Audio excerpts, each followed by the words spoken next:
The Army Painter is my favorite hobby company in the entire world. My desk is literally full of Army Painter products, and it takes me from being an average painter to putting above tabletop standard models out into the tournament scene. Not only that, but the Army Painter has sponsored more competitive play than any other hobby company in the industry. They allow us to keep doing the things that we do. If you enjoy the Army Painter as much as I do, head over to thearmypainter.com where you can use the discount code ARTOFWAR5 to get a discount on your next order.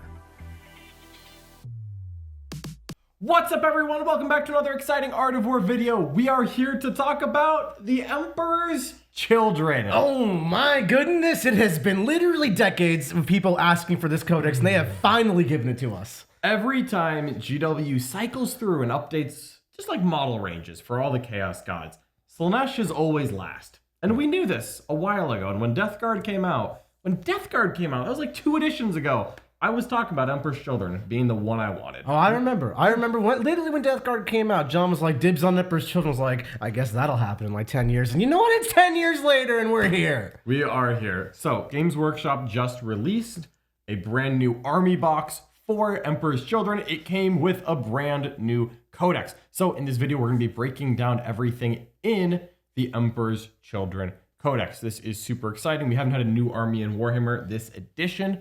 And so we're going to get to see something that like didn't have an index, just new army. This is brand new. You know, we got new data sheets that we're reading for the first time. So we're going to break this down a little bit differently. We're going to go through the army rule, then of course the data sheets, and then we'll get into all 6 for Slaanesh's number detachments. Oh my goodness. I am very, very excited. Slaanesh is my favorite god. Emperor's Children are my favorite Chaos Legion. I know I'm normally not one of the Chaos players of the house. No, I'm really excited to see you on Chaos. That's getting me going. We're going to do it. We're going to do it. I'm committed to the bit on this one.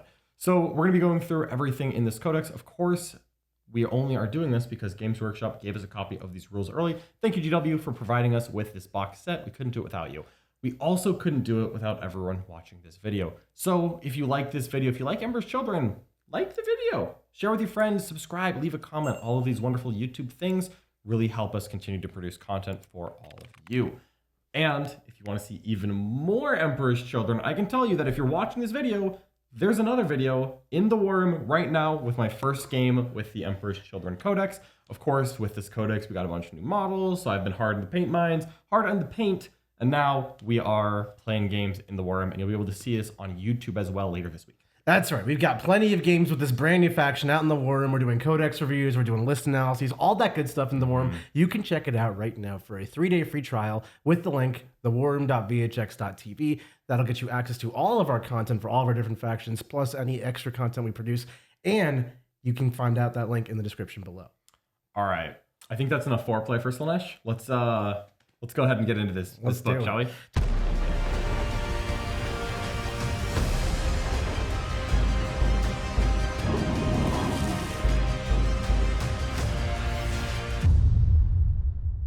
Tell me about the Thrill Seekers, John. All right, so the army rule of Emperor's Children is called Thrill Seekers. So if your faction's Emperor's Children, you are eligible to shoot and declare a charge in a turn in which you advance or fall back. This is massively powerful, but there are 2 limits on doing this. So the first is when you do so, you cannot target a unit if it was within engagement range of you at the start of the turn. So essentially, if you have, let's say, a squad of Noise Marines, you can fall back, shoot, and charge.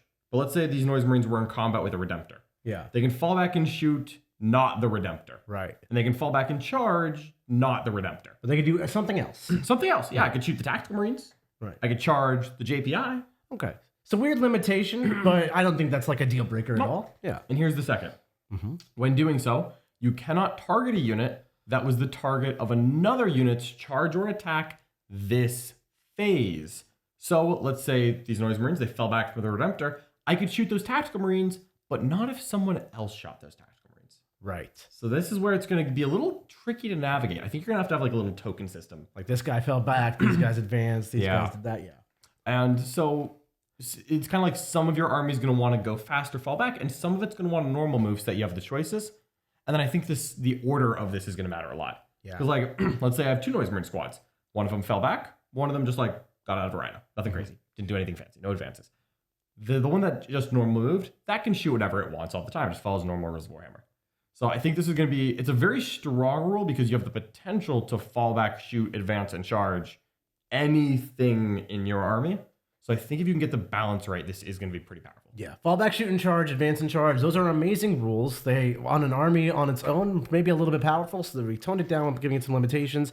I think it's a little bit wordy, and I just want to clarify that this has nothing to do with your fighting. Is that right? That's correct. This only applies when you shoot and declare a charge. Yeah, because it's very specific about the phases. Exactly. It's all phase locked. And so you could shoot something and with, Noise Marine A, and then charge it with Advance and Charge Unit B because they're different phases. Yeah. So I think what I'm going to end up doing is I'm going to just get like a bunch of little Slaanesh tokens and put it on every unit that advanced or fell back. Beautiful. That's what I'm thinking. What shape are your Slaanesh tokens? Probably circles. Probably gonna get some 3D printed. Interesting. I'll have to find them. Uninspiring, perhaps, but I'll see what I can do. I like this rule. I think it fits with the theme of Slaanesh. They like to go faster. They like to just generally be a fast faction for Space Marines, and I think that it's a fun rule for them. Absolutely, getting the advance and X part of this was what I was expecting, and I'm very happy to have gotten it. I will say getting access to fall back in X. That's good. That's more than I expected. Yeah. Now there's one more loophole that I would have guessed at too, but also one more benefit. So I think it's going to take a little bit to get a feel for. But when you do, having the ability for anything in your army to potentially fall back and charge and shoot and advance and charge and shoot, if you can get the sequencing right, I think it's going to be really good. Yeah, and I think we should go into this codex with a very fresh and open set of eyes. This literally didn't exist in the index. We have no frame of reference aside from like what other Space Marine armies do. Yeah. This will all take some getting used to. It's just a new army, just brand new. So with that in mind, I think we're actually going to do this in a little different order than normal. I think we're going to go ahead and review the data sheets and then the detachments because so much of this army is just stuff you didn't know about, right? Yeah. It's not like they changed flawless blades and now it's one more attack than it was in the index. It's a new data sheet. Yeah. So let's go ahead and dive into these data sheets, shall we? I know the real reason you wanted to start with the data sheets, John. You just want to tell us about the new guy on the block, Fulgrim. I just want to call my dad. All right. Fulgrim is the latest Primarch to emerge in the 41st millennium. He has a brand spanking new model. Let's talk about what Fulgrim is. So his stat line is very much a Demon Primarch stat line. He is T11, a 2-up save, 4-up invuln, 16 wounds. Kind of the same as like an Angron, but he moves 16, whereas Angron, I believe, moves 12 or 14. Yeah. So a little bit faster on Fulgrim. And pretty normal Primarch stuff, leadership 5, OC6 as well. Absolutely. He's Deadly Demise D6. He has Deep Strike. He has giant wings on his back, like all the Trader Primarchs do. No big deal there. Let's go ahead and talk about his rules. So he has 2 different rules, one of which is a classic pick 3, and one is just his always rule. His always rule is Demonic Poisons. So in your shooting and fight phase, after this model has finished making its attacks, you select one enemy unit that was hit by one of those attacks. So presumably they survived, otherwise it doesn't really matter. And then, until the end of the battle, that enemy unit is poisoned. You're probably going to want to put a marker on this.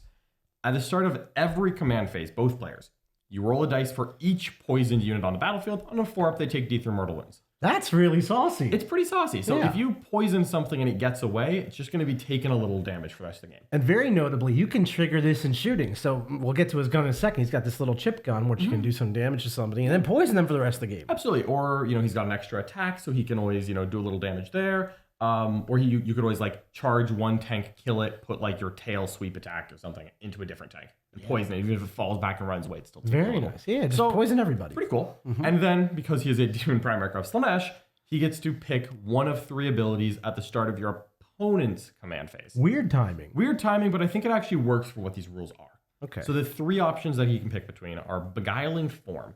Each time you make an attack against this guy, he's -1 to hit. Just generically useful. Yeah. Or he has Demonic Speed, which gives him fights first. Yeah. Sometimes that's important. Yeah. You play against world eaters and you want to fights first. And the final one is an Aura, Enthralling Hypnosis. While an enemy unit's within 6 of this, each time it wishes to make a fallback move, it has to take a leadership test, and if it fails, the unit must remain stationary.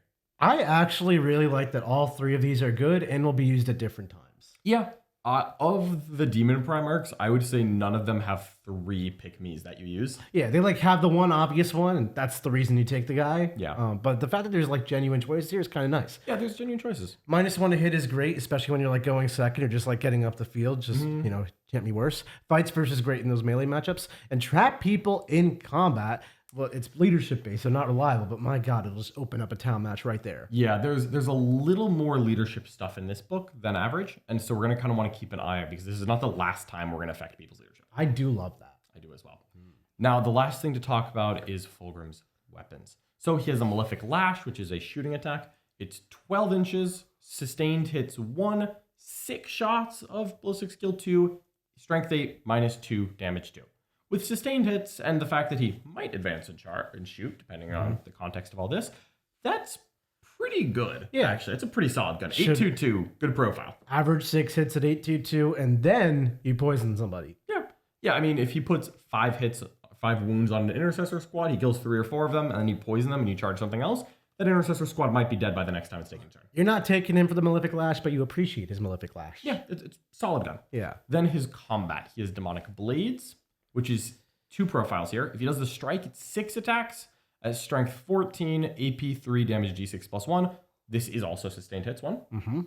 Or his sweep is 12 attacks at strength 8, -2, damage 2, still sustained hits 1. So this guy, between shooting and melee, can pump out 18 attacks with hit on 2 sustained hits, functionally 100% hit rate, at strength 8, AP 2 damage. He can definitely blend Space Marines very quickly. Yeah, Space Marine, basically any infantry unit that's not like super elite Custodes level infantry is going to get put into a blender and just put on high. Absolutely. And then the final thing to note is that he has a Serpentine Tail, which is his extra attack profile. That's 6 attacks of strength 6, AP 1, damage 1 that he gets to make in addition to whichever profile he's strong with. Dude, this Primarch has 24 attacks between shooting and melee, and he poisons you after he's done, which means you take residual damage all game long. Yeah, he hits quite hard.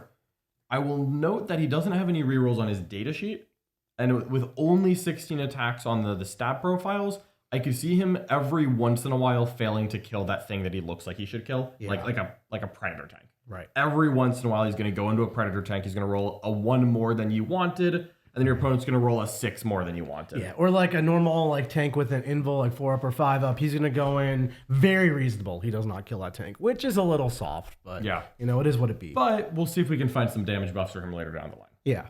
So that's Fulgrim. So notably, of the Primarchs in the game, I would say he does not help his friends very much.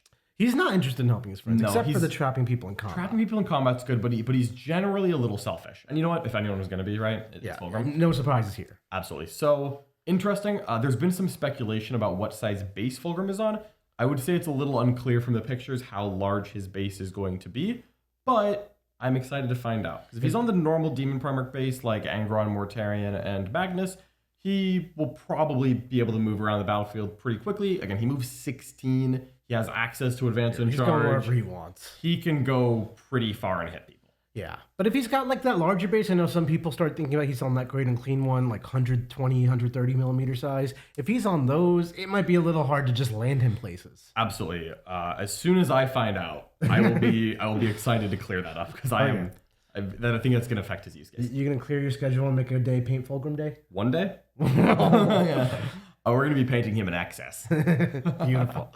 All right. So now we've covered Fulgrim, but don't think the new data sheets stop there. This is like a whole codex of new data sheets, including Lucius the Eternal, who, my God, he has gone to the gym. Absolutely. Lucius has been working out. Lucius has a new model. He appears to be on a large base, but not problematic large. It's fine. Lucius the Eternal is one of the highlights of this codex. He I think, is one of my favorite things in this entire book. All right, so Lucius is a Space Marine character, but he's a little tougher than normal. He's T5, he's a 2-up save with a 4-up emblem, he's 6 wounds, so a little tougher than a captain. He's also moves 8. He also moves 8. You'll notice that a lot of these Emperor's Children data sheets are going to move a little faster than their equivalent. Yeah.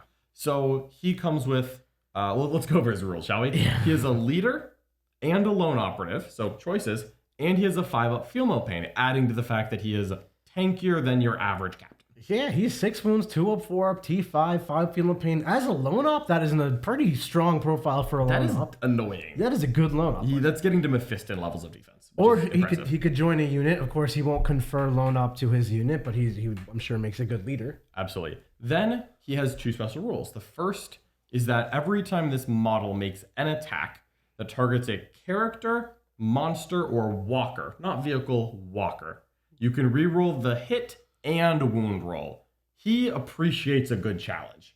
Reroll hits and wounds is kind of banana land. I'm a little bummed it says walker. There's a lot of vehicles out there that aren't walkers.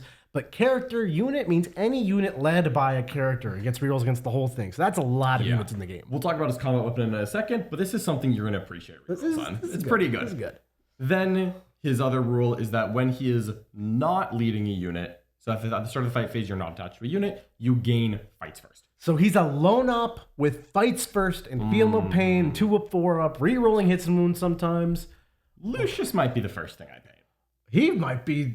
What a glow up. What a Lucius guy. is a guy. Hold Now, on. We haven't even got to why he's so good yet. we have to talk about his combo. Yeah. So he comes with 2. He has the Blade of the Lair and he has the Lash of Torment. These are options. You don't get to use both. It's not extra attacks. The Blade of the Lair, which is the one you're going to use all the time, is 6 attacks, precision innately, kind of nice, of strength 8, AP 3, damage 3. Why is Lucius stronger than a demon prince? How did that happen? He has the Blade of the Lair. Yeah, this is a fancy demon weapon. This is the weapon that corrupted Fulgrim. You know what I don't And he get? gave it to his favorite son. You give a man a really big sword, and suddenly his arm just triples in size. It's a really big sword. It's a really big sword. Also, Slaanesh was helping him, Yeah. But so this guy's going to be 833, reroll hits and wounds precision against characters. He is going to massacre enemy heroes. Oh my god. Or just like the unit they're with. You've got like, When he's done, a captain joined to some blade guard. Here's my 6 damage, 3 attacks, rerolling hits. Basically and just wounds. 6 wins. Yeah. Just like, all right, here you go. Start on the captain, then we'll get the blade guard when we're done. If he wants to use his sweep attack, that's the Lash of Torment. It's 10 attacks of 4-1-1. Still, but sustained 1. If you slaughter specifically a squad of guardsmen, this might be how you do it. Yeah, and this would kill a lot of guardsmen if you need to. Quite a strong profile on Lucius. This guy's a hero. As a leader, he can only join Flawless Blades, which is kind of that step up swordsman that we're going to see in a little bit. Yeah, we're gonna cover flawless blades, but they're like that elite infantry thing, which Lucius is a big boy now. He joins elite infantry. Absolutely. All right, so now we're off the Epic Heroes here. Those are the only 2 in the book. We're on to the Lord Exultant. This is the equivalent of the Chaos Lord that we have for Emperor Children. Makes sense. The Lord Exultant is going to mostly be a Chaos Lord captain profile. He moves 7, not 6. This is a theme, again, we're going to see a lot here. But a Lord Exultant is, he's a 5 wound Space Marine character with a 3 up armor save of 4 up and T4. Normal stats. For Normal Lord. stats. Yeah. He's a leader. He's going to be able to join the 2 battle line units, which are the Infractors and the Tormentors.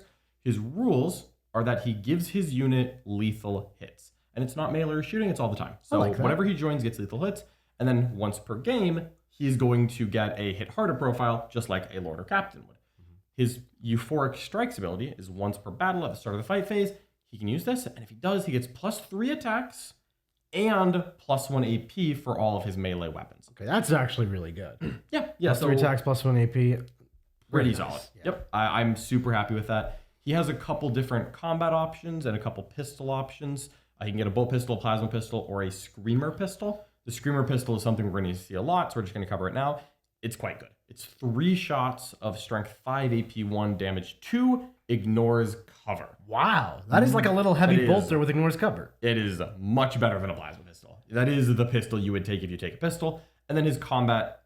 That's a great pistol. It's a great It's pistol. a great pistol. When we do another tier list of top 10 pistols in the game, this is going to be. This might be the best pistol in the game. Oh my god. Then his combo weapons, he has choices of a power sword, which you will not take, a power fist, or a phoenix spear.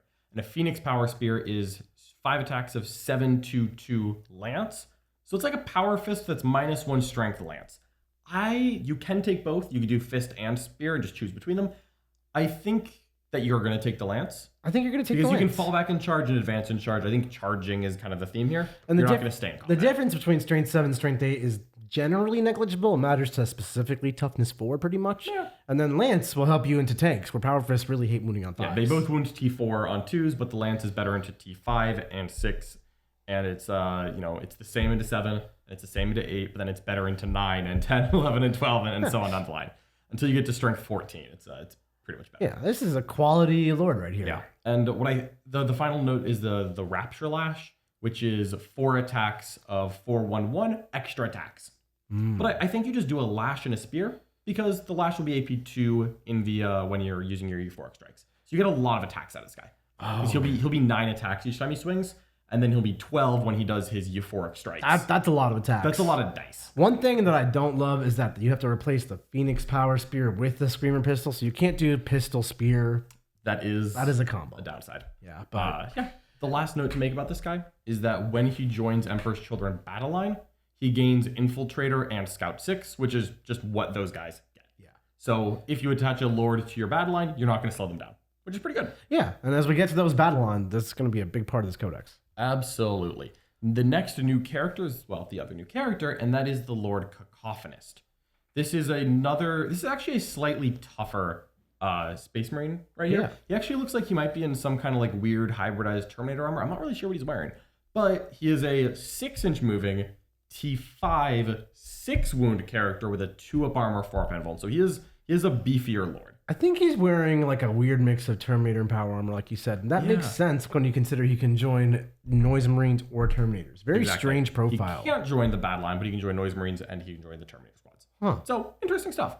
He comes with 2 special rules. The first is that while he's leading a unit, your unit gains sustained 1 for ranged weapons.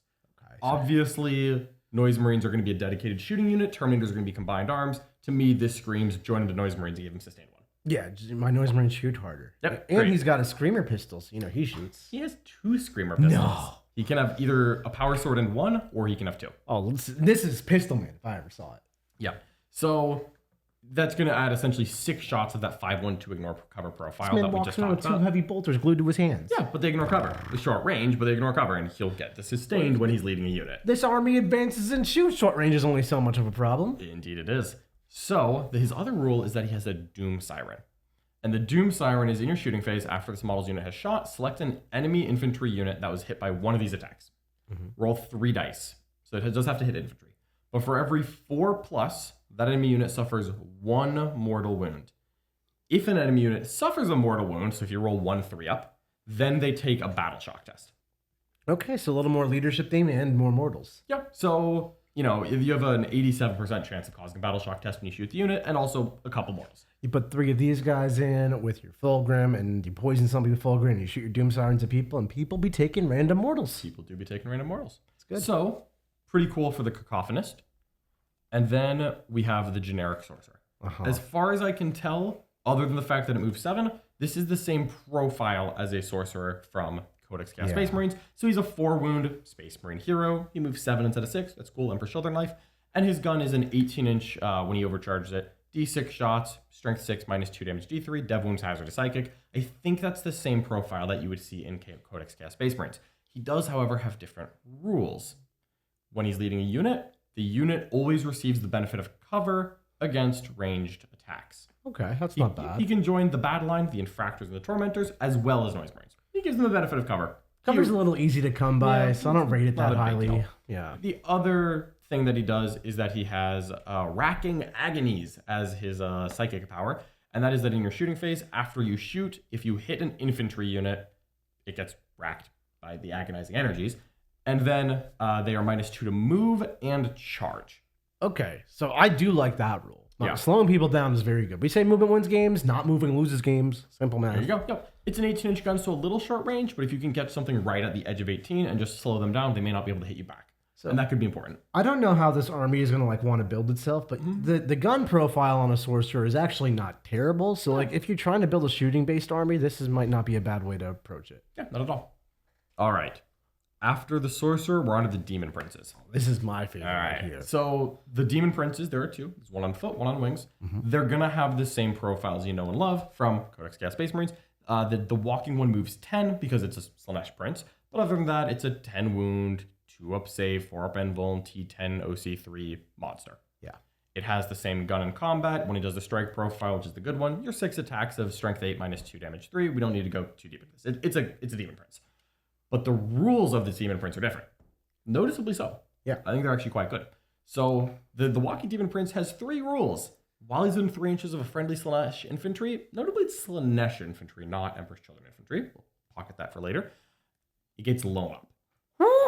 My Demon Prince not getting shot as he moves up the table. That's so good. I love Demon Princes not getting shot. Loan Up alone has me excited. I know. I don't need the rest of the rules. A decent profile, loan up, good. Then it's a 6-inch aura for friendly Slaanesh units. Again, not Emperor's Children, Slaanesh. +1 AP in melee. That is glorious. That is spicy. Everyone loves some extra AP. Finally, when he's destroyed by a melee attack, roll a dice. On a 2-up, he fights on death. So you can't really shoot this guy because he's a loan up. And then if you harder, go yeah. and fight him, he fights you back pretty much no matter what happens. I would say this Walking Demon Prince is significantly better than a Chaos Space Marine. Yeah, I have not ever seen a foot Chaos Space Marine Walking Demon Prince ever. But like this guy, you run 3 of these and Lucius, and it's a lone op unit. It's not actually a unit, but man, it's a 4 unit squadron of lone ops. We'll see how many you end up taking, but I do have to say I'm very impressed with the rules of this data sheet. This is much more appealing than normal Demon Prince. I can actually see this making it into lists. Maybe you even look at taking multiple. Yeah. I'll start with 1 because I only have 1. But after that, we'll look at getting more. I'm starting with 3 and Lucius, and they're holding hands, and you can't shoot them. Unless you get too close. We don't need to worry about that, right? You wouldn't. I'm the one getting close to you. Of course. Then we have the Winged Demon Prince. Same thing. It's the same profile as before. It's T9 like a normal Winged Demon Prince. It moves 14. It has 2 rules instead of 3, but they're different rules. When it makes a charge move, you select an enemy unit of engagement range. You roll a dice for each wound that you have remaining, and on a 4-up, they take a mortal to a max of 6. This is actually the same as the Chaos Space Marine. Yeah, it is the same as the Chaos Space Marine data sheet rule, but I don't want to let that be like unimpressive because I quite like the Slaanesh Demon Prince and Chaos Space Marines. He hits quite hard. A baby tank shock is quite nice. Yeah. It's a pretty good tank shock, truthfully. It's a good tank shot. And then he has a second rule, which is unique to him, which is that he is -1 damage all the time. So I've got lone op princes and minus damage princes? That is once again that is notably better than the. Yeah, this is the part where I start liking demon princes because they're like durable and not easily killed now. Yeah, and all of a sudden they might actually be worth the cost. Right. Who would have guessed? Oh my goodness. 6 demon princes and Lucius. Both of the demon princes here look very good. Yeah. I like these profiles. I think this is definitely a strong part of the Codex, whereas like in other chapters and legions, you don't really see princes outside of like one niche here. Yeah. This is princes in Slaanesh are really good. The demon princes look quite inspiring. So that's a good thing to note, and we'll see how these enhancements are going to affect them later. All right. We are done with characters. We are on to units, and all the demons are at the end. So we'll cover those later. Yeah. So Flawless Blades. Flawless Blade. This is brand new unit. Interesting profile on these. So the Flawless Blade, it moves 8. It's T5, 3-up save, a 5-up invuln, 3 wounds, leadership 6, OC 1. I'm getting very Slaanesh 8-bound vibes. Yeah, it's like a slightly slower 8-bound. That's 1 less toughness. But then it has a bolt pistol, sure. And then they are armed with Bliss Blades. Bliss Blades are 3 attacks of weapon skill 2, strength 6, AP 3, damage 2. But frankly, to properly evaluate that, we got to look at the special rule. I was going to say, the special rule is just important. that's pretty soft. The special rule is pretty important here. This is that because they have demonic patrons. Each time they are selected to fight, you can choose to call upon your patrons. If you do so, each unmodified wound roll of a 3 is a critical wound. Okay. So that's auto passes, ignoring mods. If you decide to invoke your rule, you just wound the game on 3s. Okay, so if I have like a unit of 6 of these, because they come in units of 3 or 6, that's 18 attacks. At a profile of hitting on 2, so about 15 hits. Yeah. Strength, who cares? I wound you on 3s. Yeah, AP 3, 2 damage. That will actually rip apart a tank. Yeah, that's just, it'll put 10 saves on anything in the game. Yeah, wounding anything on the game on 3s with a profile of AP 3, 2 damage, all of a sudden makes strength 6 not a problem. Absolutely. And the downside of that rule is that if at the end of the fight phase, this unit did call upon its patrons and did not destroy any enemy models, a single enemy model, okay, one model in your unit is destroyed. You just lose a guy. No big deal.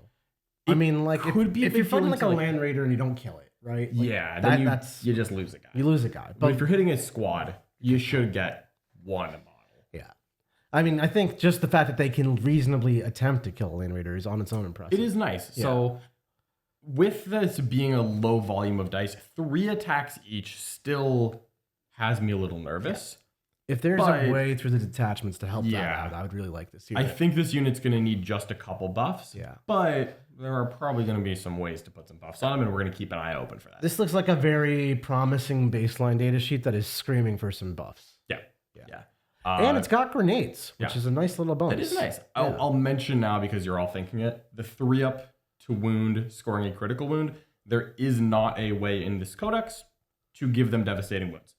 Yeah. Just to, I know you're thinking, like, is it dev wounds? Because it's anti the game 3+. There is no way to give this unit dev wounds in this codex, flat period, at all. I wonder if they planned that. I would assume so. I would assume that they did not want this to dev wound the entire game on a 3. Yeah, probably. And I understand why. I get it. All right. After Flawless Blades, we go to Chaos Spawn, the beloved Chaos Spawn. Okay. I said Demon Princess was my favorite, and I didn't lie to you, but Chaos Spawn also right there. Slaanesh Chaos Spawn. Actually pretty good. Actually, like, some of the best units in the game. Actually pretty good. Like, for trash, Yeah. So the Chaos Spawn is a normal Chaos Spawn profile, but it moves 10. Which is right where I want my trash units to move. That is very That's fast. really good. And they can advance and charge because they do have Thrill Seekers. And they're beasts. They're going right through walls. Absolutely. Now, so this is a T5 4-up save, 4 wound. Dude, they're OC 1, not 0. OC 1. I'm glad that they finally gave OC back to Spawn. And they have a 5-up Feel No Pain. They're the normal Spawn weapon. It's DC plus 2 attacks of strength 5 minus 1 damage 2, weapon skill 4. All right, whatever. No one cares about that part. Their rule is very good for a skirmish piece. This is Scuttling Horrors. Once per turn, when an enemy moves within 9 of you, you get to make a normal move of up to 6. Wait a minute. You get a reactive move on your skirmishy Spawn? Yeah. Cheap, skirmishy Spawn, that reactive move. And, like, I'm not going to pretend that Spawn are, like, tough with a capital T, but they're not fragile. They're tough with a either. lowercase t, for sure. Yeah, You know, like- 4 wounds, 4-up armor, gets covered fairly easily, 5 of feeling pain. That's not 0. Yeah, killing Spawn usually requires you to send something that's just, like, 1 tier above trash at them. Right. If you send your 5 Eldari Rangers into my 2 Chaos Spawn, you're not going to win the fight. No. Spawn are tougher than most units that are less than 100 points. Right. They're not, like, tough, but... The nice Not thing bad. about Spawn is that they can force early trades, get larger commitments out of your opponent, do like a modicum of damage, they're reasonably fast. And then with the reactive move, Oh my god. now you're not even you're power gaming. You know, you just put yourself on the objective, your opponent does something about it, you go back Yeah. behind your wall, your opponent's like, oh, I'm exposed and I have nothing to show for it. And then Exactly. Chaos Spawn with a reactive move is money in the bank. This is a really good. This is the best Chaos Spawn. This is like, I don't know, Jack's always on about his world leader this Spawn. is better. In the Spawn tier list, this is the top. This is the top Spawn. 100%. I'm proud of these Spawn. I'm very happy for them, and I'm going to have to paint 6 up now. Oh yeah. All right. We're on to the actual EC units again. So we're on to the battle lines. We have Tormentors and we have Infractors. Tormentors are a Space Marine profile. They're battle line. They're OC2. They move 7. They have Infiltrator. Defaults. This is an infiltrating battle line unit. And their ability is Objective Defiled, which is Objective Secured. They can sticky objectives at the end of your command phase if they control an objective. That's quite good. So it's an infiltrating, sticky objective Wait unit. a minute. Yes. The pieces are coming together, John. So I've got Yes. my units that infiltrate onto the midfield objectives, sticky them immediately in my command phase. So then you've got to come towards me to unsticky these objectives. Yep. When you do, I've got skirmishy Spawn to mess with you, reactive moving skirmishy Spawn. And if you send something real, when you inevitably send something real, I'm just going to hit you very, very hard. Yeah, Tormentors are great for initiating like a kind of like a tradey back and forth game. And with Spawn, you've got some pretty good units to play that style with so far. Oh, yeah. And your detachment rule or your army rule, I should say, kind of brings you to that tradey style really naturally because you're like one unit can advance and charge into one unit and fall back from one unit. It's very nice for the trade. 100%. Now, you can get an icon in this unit. This is going to be the same in Infractors, by the way. And the icon in here, because you don't have any dark packs to make, is that each time you destroy an enemy unit with this unit, you can roll a leadership test. If you pass, you gain a CP. So it's a little CP generation. Hey, that's actually quite good. It's nice because you noticed that we got through all the characters without command points being mentioned. So You got to get them some way. You got to find it somewhere. And the fact that you can take, like, I don't know, 6 of these squads, their battle line, you are going to generate that CP. Yeah, let's hope so. So when you just look at the war gear of this unit, it's 5 Legionnaires. 2 of them are going to have bolt guns. 1 per 5 is going to have a melta-gun. 1 per 5 is going to have a plasma gun. And the sergeant is going to have a plasma pistol in your choice of a power sword or a rapture lass. A power sword is a strength 4 power sword. I actually think this is a typo because power swords are normally strength 5. And as a matter of fact, every power sword in this book that's not on a battle line is strength 5. So I'm kind of wondering if that's going to get fixed at some point. We'll find out. A Rapture Lash is 6 attacks of 4/1/1. And then, of course, if you take a 10-man, you get to double the Warrior allotment. Something interesting, though, is that all of these ranged weapons I mentioned have precision. Huh. That is a weird little... Yeah, like, Slaanesh it's not thing. going to come up often. But every once in a while, if you see a Dark Commune friend, right? Oh, yeah. What's the name of the Dark Commune character? Pink lady? Yeah. If you see her and you're just like, you know, this plasma gun and melta gun and these bolters are precision. Oh, yeah. Dink. Or just like this Guitar-y martial man leading his vanguard. You know Like, what? I don't like the guy rerolling hits. Yeah, or, 5 assault intercessors and a captain. You know what? If you're in melta range, you might as well put that. Oh, yeah. Just That melta gun on a captain. That Just is see what so happens. weird. Like a precision melta gun. That Yeah, is just, neat. it's all precision. Kind of cool. So one thing that strikes me as expected with this unit is its warrior options are kind of not that exciting. You get one melta, one plasma. Ooh. But what is exciting is infiltrate, advance, and charge. Like that, you can just jail somebody as soon as you go first. Definitely true. Definitely true. Now, the other bad line option here are the Infractors. The Tormentors are a little more shooting oriented. The Infractors are a little more combat oriented.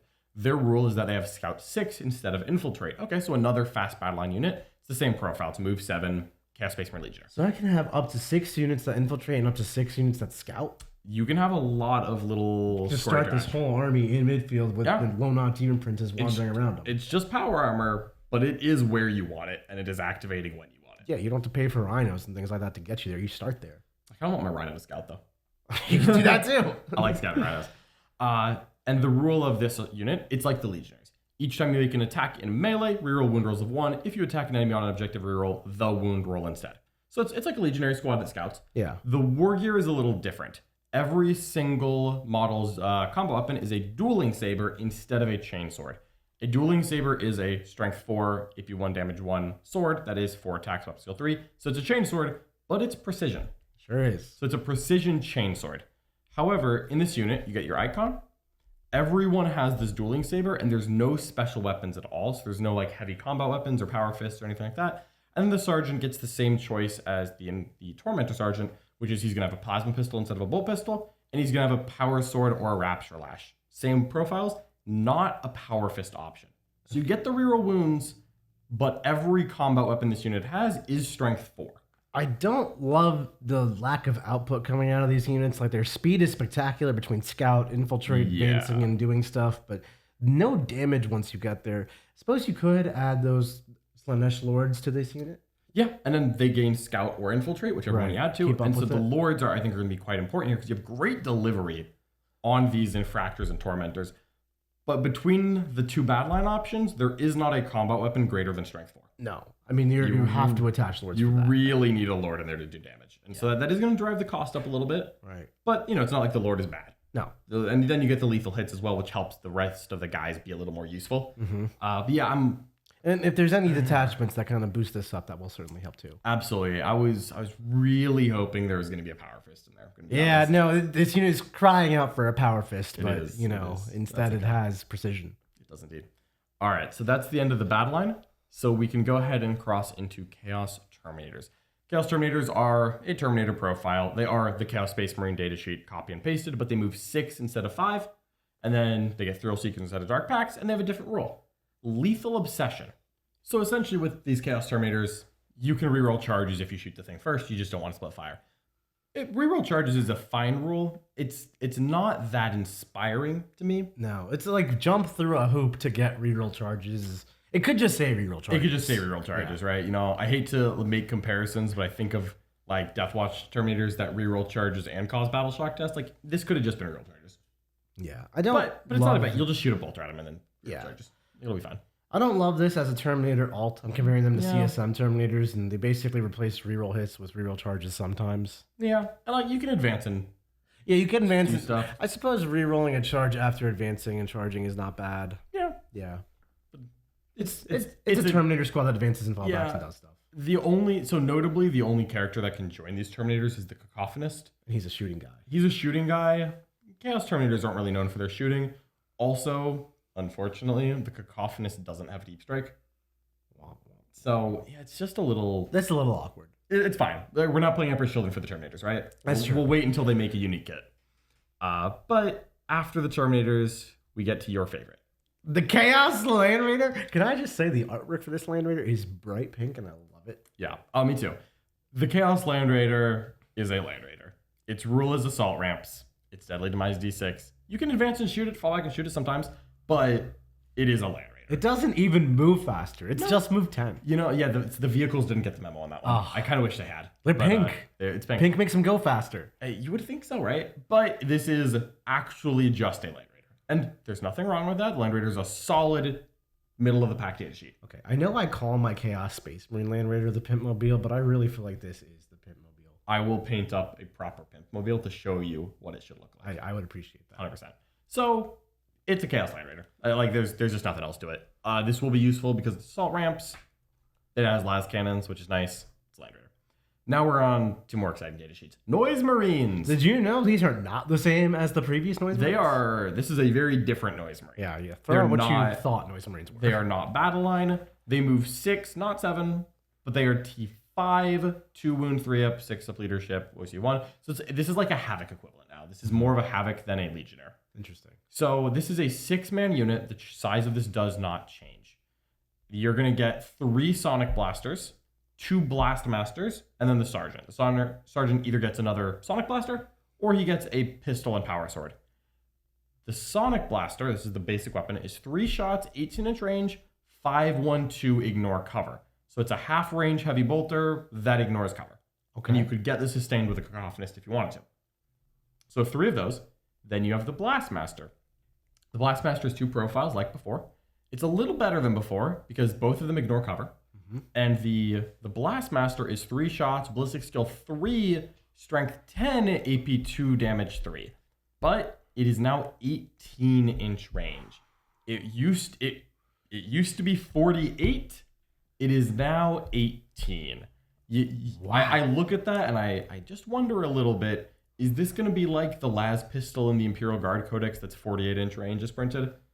And they messed up. I don't know. Because this whole data sheet has been redesigned and reimagined, right? Exactly. It's different unit size, different weapon loadouts, different rules.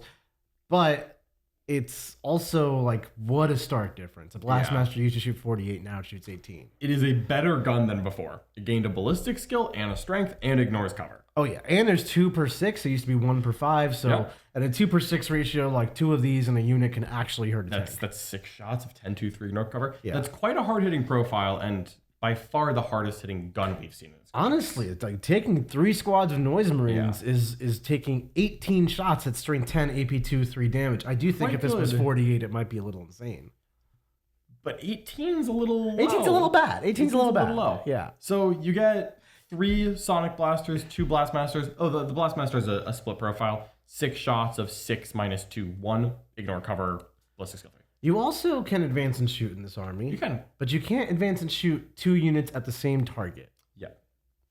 So I think Rhinos are going to be important to getting the Noise Marines where you want them. Right. Kind of my feel on this. That makes sense. So then being a 6-man is interesting because if you join a Cacophonist, then they're now a 7-man, and that will kind of mess up your transports a little bit. Or you put like 1 Noise Marine squad with a character and like a little 5-man in a Rhino. That's kind of what I'm thinking happens. And then the 5-man is just a scoring piece that doesn't have a character. Yeah. So you got interesting options with these Noise Marines. I will say that the output is pretty nice. I'm a little worried about the range and then like just getting hit back. Yeah. But it's still, the output's pretty good. I think this is better than a Havoc squad in terms of profile. Its range is sus. Its range is very sus. Being 6, not 5 is also nice in some aspects. Yeah. And then its rule is Terrifying Crescendo. This is an interesting one. In your shooting phase, after you've shot, you select 1 enemy unit hit by 1 of your attacks. Until the start of your next shooting phase, that enemy unit is -1 to any battle shock or leadership test it takes.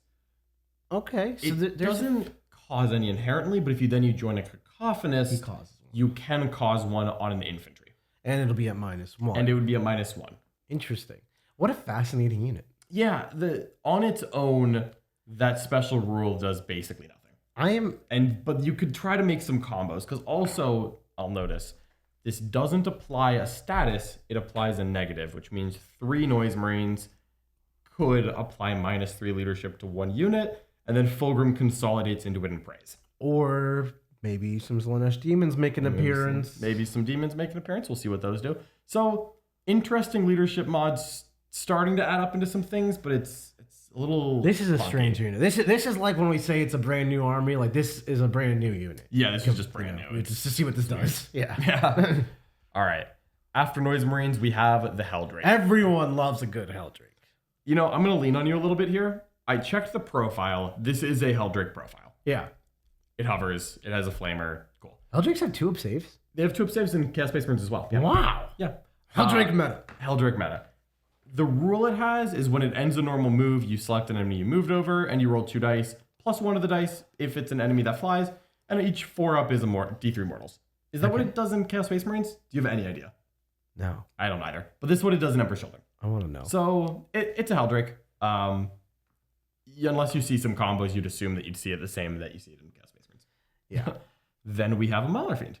A Mauler Friend. A Mauler Friend. So a Mauler Friend is the same profile as in Codex Chaos Space Marines. It's a T10, 10-inch moving walker. Its rule is different though, and that is that it's a glutton for punishment, which means every time it makes an attack, if it's below starting strength, +1 to hit. If it's below half strength, +1 to wound. So you can get it, if it's damaged, it'll go hit a little harder.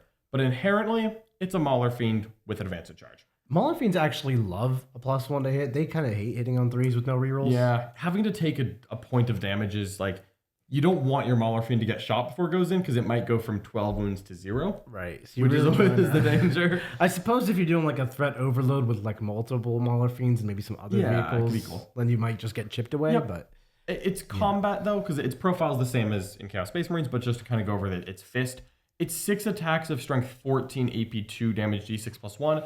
I will say that because there hasn't been much of it so far, and we're kind of running out of data sheets to look at here, something that is high strength and high damage is actually kind of appreciated. and it advances and shoots, or sorry, Advances and charges. advances and charges. And that's It could advance and shoot as well.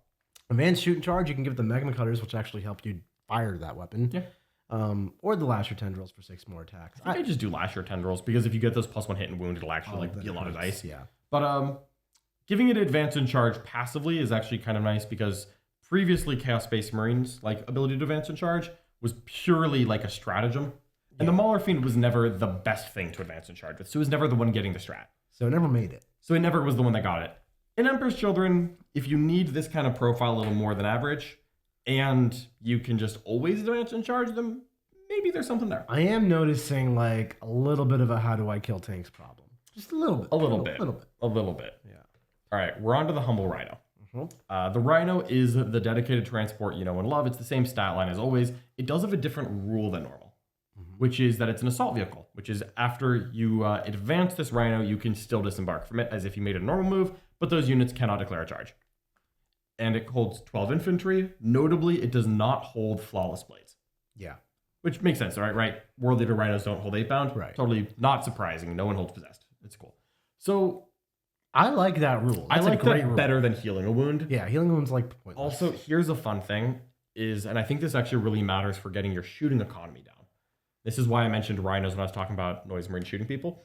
Because if one Noise Marine advances and shoots, no other Noise Marine can advance and shoot the same target. Right. Noise Marine profiles were good, but they weren't, I kill a unit in one activation good. Right. You might need 2 Noise Marines to do it. But if you advance a Rhino and disembark, the Noise Marines haven't advanced. And you can so just- then they can shoot what they want. Yeah, and you can just slot in like 2x6 Noise Marines into a Rhino and No characters, call it just hear the guns. yeah. That's And not bad. That's not bad. That's genuinely good. Yep. I think there might be real room for an MSU, multiple small unit, Emperor's Children army that features rhinos advancing and disembarking, infiltrating, sticking, just really mission play focused. Absolutely. After that Rhino, we have 5 data sheets that are normally featured in Codex Chaos and Demons. I'll give a little bit of a spoiler on how these are going to work right now, just to kind of give us some context as we review these data sheets. These data sheets can only be used in one of the 6 Emperor's Children detachments. It's going to call it out, because these have different keywords and a faction rule than normal. So this is not the same as like Chaos Space Marines can ally demons. This is Correct. Within the context of one detachment, you can also just add these Take data sheets. these to data us. sheets. And there's no rules in this codex that would appear to affect the Chaos Demon rule that lets you ally in/demons to any Chaos army. But Well, I assume that that's going to get some kind of an update, and we'll just have to wait and see what that FAQ looks like to see how that fits in. So for now, we're really just going to think about this book, not could I ally in demons from the Demon Codex. We're just going to worry about this. So we start with Shalaxi Hellbane. Shalaxi Hellbane is a little different of a profile than you would remember. She is now a 3-up armor save, but lacks the 5-up Feel No Pain. Oh, where did that go? It went into a 3-up armor save. Oh. Her combat weapons are pretty much the same. Soul Piercer is now 6 attacks of strength 12 AP 3, damage D6 plus 2.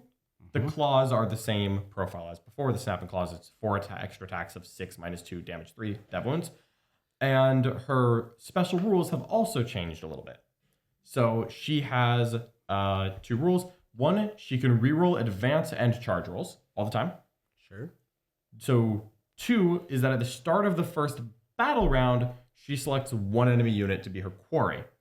Each time you make a melee attack against your quarry, reroll hits and wounds.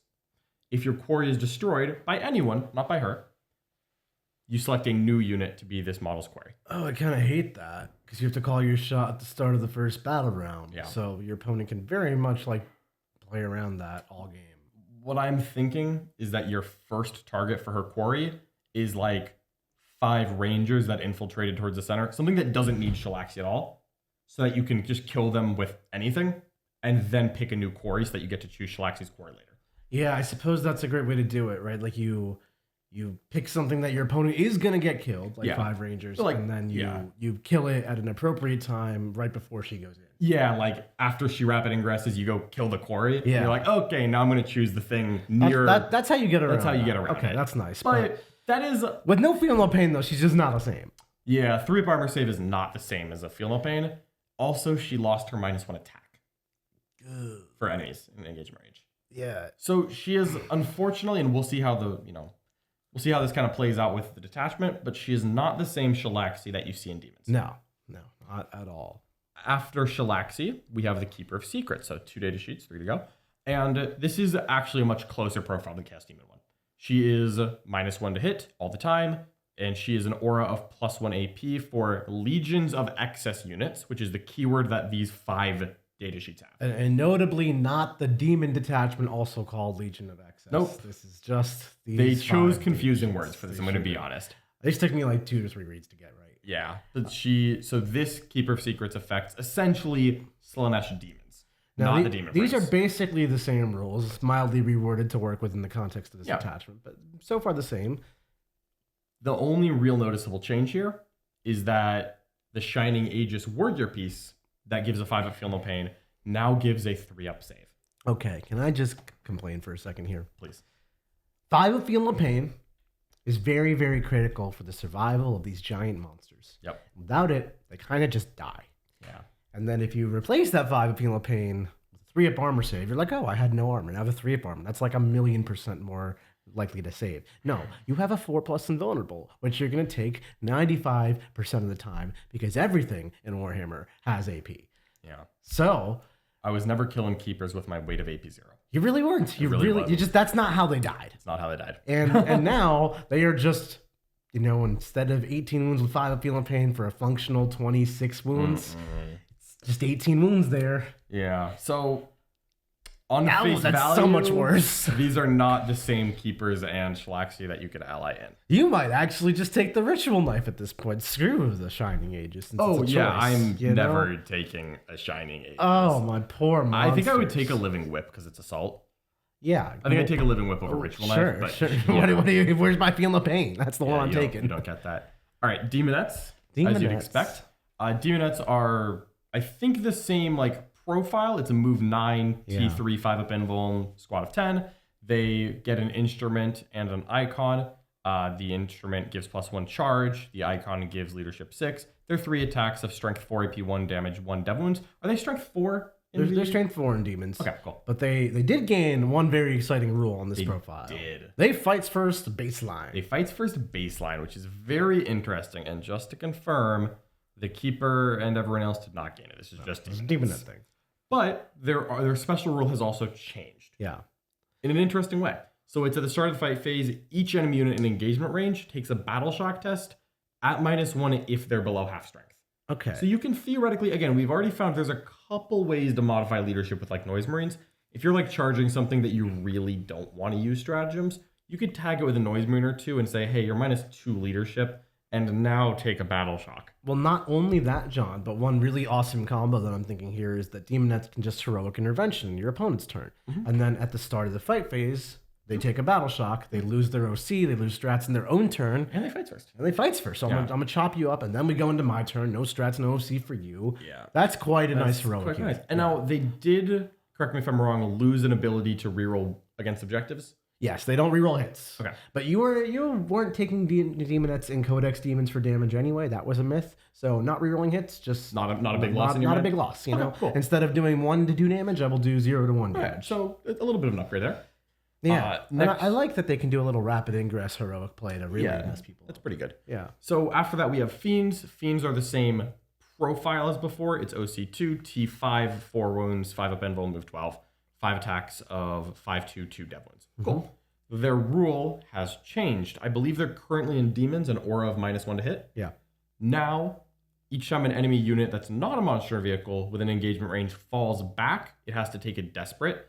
If they are battle shocked, -1 from those Desperates. Well, I don't know if that's better or worse. they have that rule too. They have both. They just took the one rule for -1 to hit aura and just took that one off. So this is strictly worse. I didn't realize they had both. I always thought of the -1 hit. That's unfortunate. No, it's not my favorite. Yeah. Yeah. Still, solid profile, especially if you can layer some buffs on it. Yeah, we saw with Legions of Excess that as soon as you take a Fiend and you put damage buffs on it, it becomes better. Yeah. So we'll see how The -1 to hit is not why you took Fiends, but it was nice. The final demon data sheet Yes. is Seekers of Slaanesh. They are Scout 9, T4, 2 wounds, move 14, 5 up invuln. They have Demonette Claws, and then they have 2 extra attacks with their lethal hit Lashing Tongues. I think this is the same data sheet. This unit seems to be exactly the same as Seekers from So they Codex. reroll advances and charge rolls. Yeah. They're very fast, unholy fast. I mean, Scout 9, move 14, reroll a charge roll is basically inside your opponent. That is very fast. And that's where Slaanesh wants to be. That's true. So that is the last data sheet, flat end of story, period. Before we go talk about these data sheets, these detachments, I should say, we're missing a couple of demon units and Chaos Space Marine units that some people speculated we might get. So with demons, just to clarify, we don't get any heralds or leaders. It's just 2 keepers and then the 3 plastic kits. No chariots. Yeah. I know you like chariots. I have a lot of chariots. Yeah. They still exist. They do still exist. Forever, I'm sure. They will not go anywhere like the And and then we have the Chaos Space Marine half of this, the Heretic Astartes half. Notably, we have Mauler Fiends, no Forge Fiends.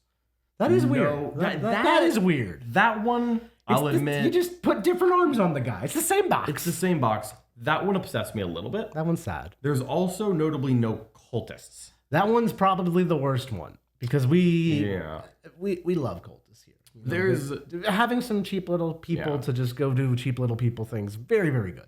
So when you're looking through the data sheets, and I kind of want to talk about this because we're going to be looking to fix these with detachments. No. There's a lot of nice things there, right? There's a lot of different data sheets that excited me.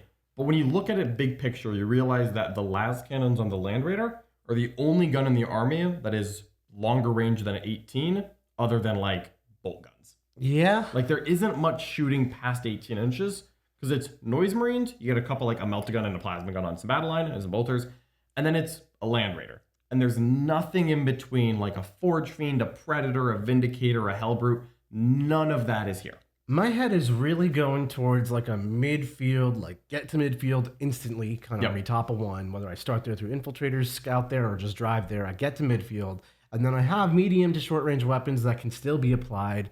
And my opponent kind of is forced to come to me because of all those sticking objectives and the trade resources I have.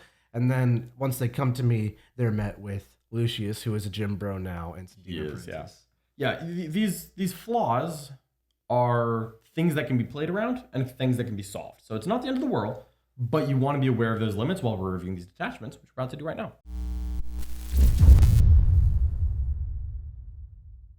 So we've got 6 to talk about here. We're going to start off with the Mercurial Host, which is like honestly, this kind of reads like an index detachment to me. Okay. So Mercurial Host, their detachment rule, Quicksilver Grace, lets you reroll advance and charge rolls 4 Emperor's Children. That's good for an army that advances and charges And shoots. Rerolling advance rolls, very Sometimes good. you even advance and disembark. Yeah. Ooh. Rerolling advance rolls, that doesn't look like much. That looks but very. it looks very boring, but I think it's actually going to be very helpful. Yeah, I think it's like a quality of life thing this army actually quite likes. Yeah, I don't think that you're going to be sad that you have that, even though it looks a little boring. But I'm not looking for speed buffs as much as I appreciate them. I'm looking for amplify my offense. We definitely are looking for that.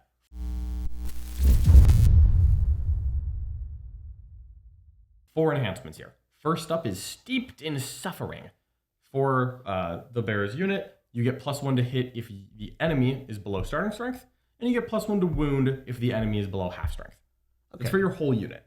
That is good. I mean, getting the +1 to hit alone is just like, oh, I shot you with one thing, or I grenaded you if I advanced. I have Master of Executions in my Chaos Space Marines who has a very similar trigger. You have to get them below starting or half strength, and like it's free. Like, you know, anything shoots a bolter off a rhino, a grenade happens. Like this rule triggers at least the first part. Absolutely. The one tricky thing to note is that I think because you have the limits of what you can shoot after you advance and what your rest of your army is shot at, I think this is just something you want to be careful with. Grenades are king for this. I think you're going to have to like really become a little proficient with when to advance and how to shoot to orchestrate your turns the way you want. It's not going to be all the time. Yeah, it's not going to be everything does whatever it wants as much as it wants to be that. I do want to be that. Yeah. Next up is Intoxicating Musk. For the bearer's unit, each time a melee target targets the unit, if strength is greater than toughness, -1 to wound. It's melee only, but that's a good rule to have. That's a good rule to have. That's a good rule to have. -1 to wound gets you very far. And as we've seen with these data sheets, like the princes get that -1 damage, the Flawless Blades and Lucius are a little bit extra tough. Like this makes a difference. Absolutely it does. Absolutely it does. So I like that. That's pretty strong. Next up, we have Tactical Perfection, which is a redeploy for 2 Emperor's Children units after you finish deploying. Just take 2 Emperor's Children units, redeploy them, put them in reserves. That's a good quality of life enhancement. I've enjoyed putting that in something like my Tyranids before. For armies that scout and infiltrate on different units, this is extra layers of power. That's quite nice. Yeah. Yeah, infiltrating something after you see what your opponent's done, or just infiltrating something just 9 inches away and blocking your opponent's infiltrates. You finish deploying and you say, I'm just joking. Those guys are going to be come back. Like, we're not going to let them die. We're 3 for 3 on enhancements that I genuinely want to take. Quite good enhancements here. And you know what? The last one's still pretty solid too. Loathsome Dexterity gives your bearer's unit normal advance and fallback moves through enemy models. Notably not charge, but normal advance or fallback through enemy models and auto pass desperate escapes. John, you know I love to move block people. I do, and I love moving through move blocks. Yeah. This thing literally says I will not be move blocked. That is a great rule. Absolutely. So of these 4 enhancements, all 4 of them are solid. Yeah. You're only going to take 3, but I could actually see you taking up to 3 of these. I really could. It's going to depend how your list building works. Yeah. But these are all good quality enhancements. Absolutely. Yeah.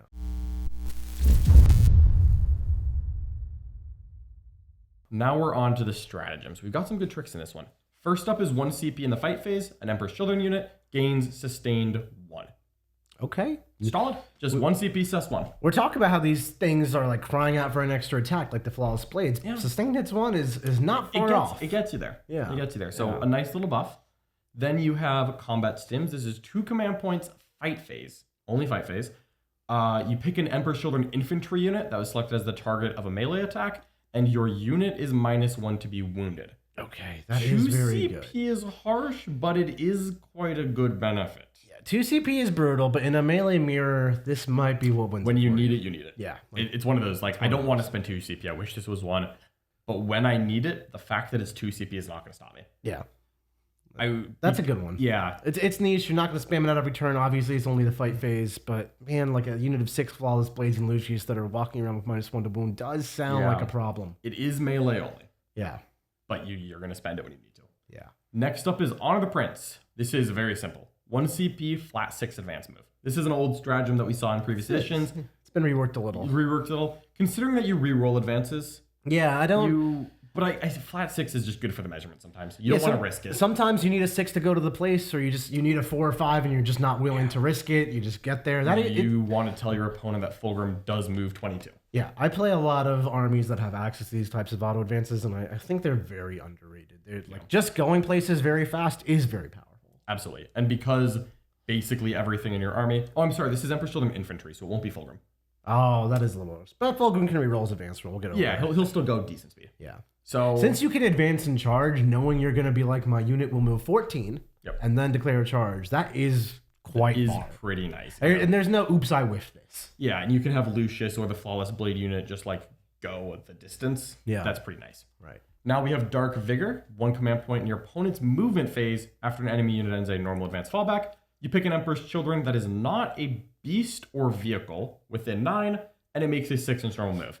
So not spawn and tanks, but your spawn can do it anyways. Yeah, So you don't care about that. reactive spawn, obviously you get things like reactive Lucius, Flawless Blades. Can do it on Fulgrim. You can do it on Fulgrim or Demon Prince. Or Demon Prince. A lone up Demon Prince. With reactive move. So you got Lucius behind a wall, being alone up, making your prince in front of the wall on the objective alone up. Then he leaves if you come near him, and then I kill you. I am a big fan of a reactive move. This is great. This is great. This, to me, this makes this detachment. Absolutely. That is, I agree. This is one of my favorite parts of it. So our next stratagem is Capricious Reactions. 1 command point when your opponent shoots you. 1 Emperor's Children unit is -1 to hit. Just nice. Yeah. Shoot you, -1 to hit. Lightning fast for Slaanesh. Yep. It's not fancy, but it's useful. You are going to use it and just getting yourself a little life. Again, some of these data sheets looked a little on the squishier side, so having a little bit of a defense there is nice. So that last stratagem is Cruel Raiders. 1 command point at the end of your opponent's fight phase. You pick 1 Emperor's Children unit, no limit on who, wholly within 9 inches of the battlefield edge, and you can go ahead and put it into strategic reserve. So a nice up-down strat. You can use it on vehicles, you can use it on infantry, you can use it on spawn, demon princes, anything. This is a good toolbox of play the game stratagems. I think that's quite nice. Like, it's just good Warhammer. You have 2 kind of defense stratagems, you have 3 tricky movement stratagems, and 1 melee output stratagem. So a little bit of everything. Again, this feels like the index we didn't get. This is definitely like an index. I see what you mean now. It's very vanilla, but in a good way. Yeah, there's nothing wrong with the Gladius. No. So I think this one is going to be pretty interesting. We'll see if adding the sustained 1 is enough output buff to help some of the data sheets like hit hard. Right.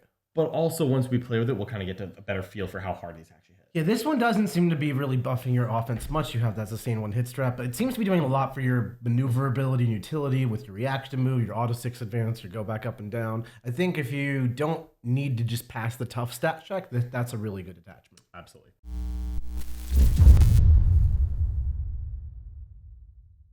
The next detachment is Peerless Bladesmen. So this one is a little bit about the combat. This is about Emperor's Children hitting you with swords.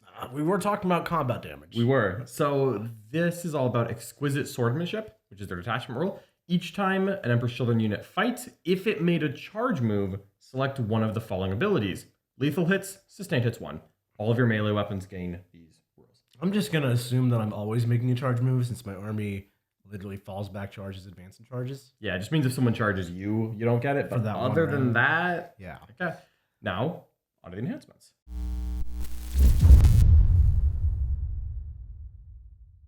Again, we've actually got some pretty decent ones here. This bearer's unit can heroically intervene for 0 command points with Faultless Opportunist, even if you've already heroiced. That's kind of nice. Wow, that is double heroic is like, okay, we just talked about how you don't get your rule if you get charged.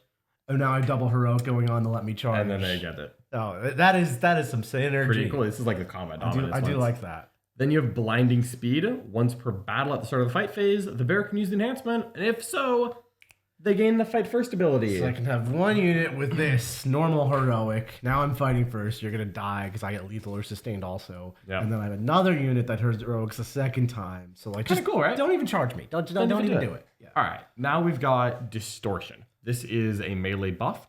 Add 1 to the attack and damage of melee weapons equipped by the bearer. Did you know anybody can take that? Anyone can take that. You could put on a Demon Prince, but I'm thinking the Lord, where you give him a lash and a spear. Both of those are getting the +1 damage. Oh, John. And then you can infiltrate Scout if you want. Yeah. Oh, man. You can have a Lord or a Demon Prince hit noticeably harder with Distortion. Oh, man. This is another banger of enhancements, I must say. And the final enhancement might even be the best one. No.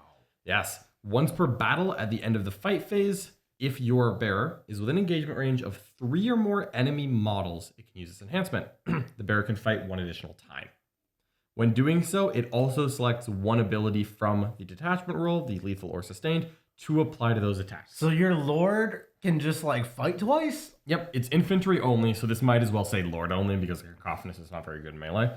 But this is going on the Lord. Yeah. So the Lord can fight twice at the end of the fight phase. Lord man fight twice good. Like Lord man fight twice good. yeah, Lord man fight twice good. That's all I gotta say. I think that's everything you have to say. Of course, you got to make sure he gets there and he's still in combat with 3 people at the end of the fight phase, but we'll see about that. Stratagems.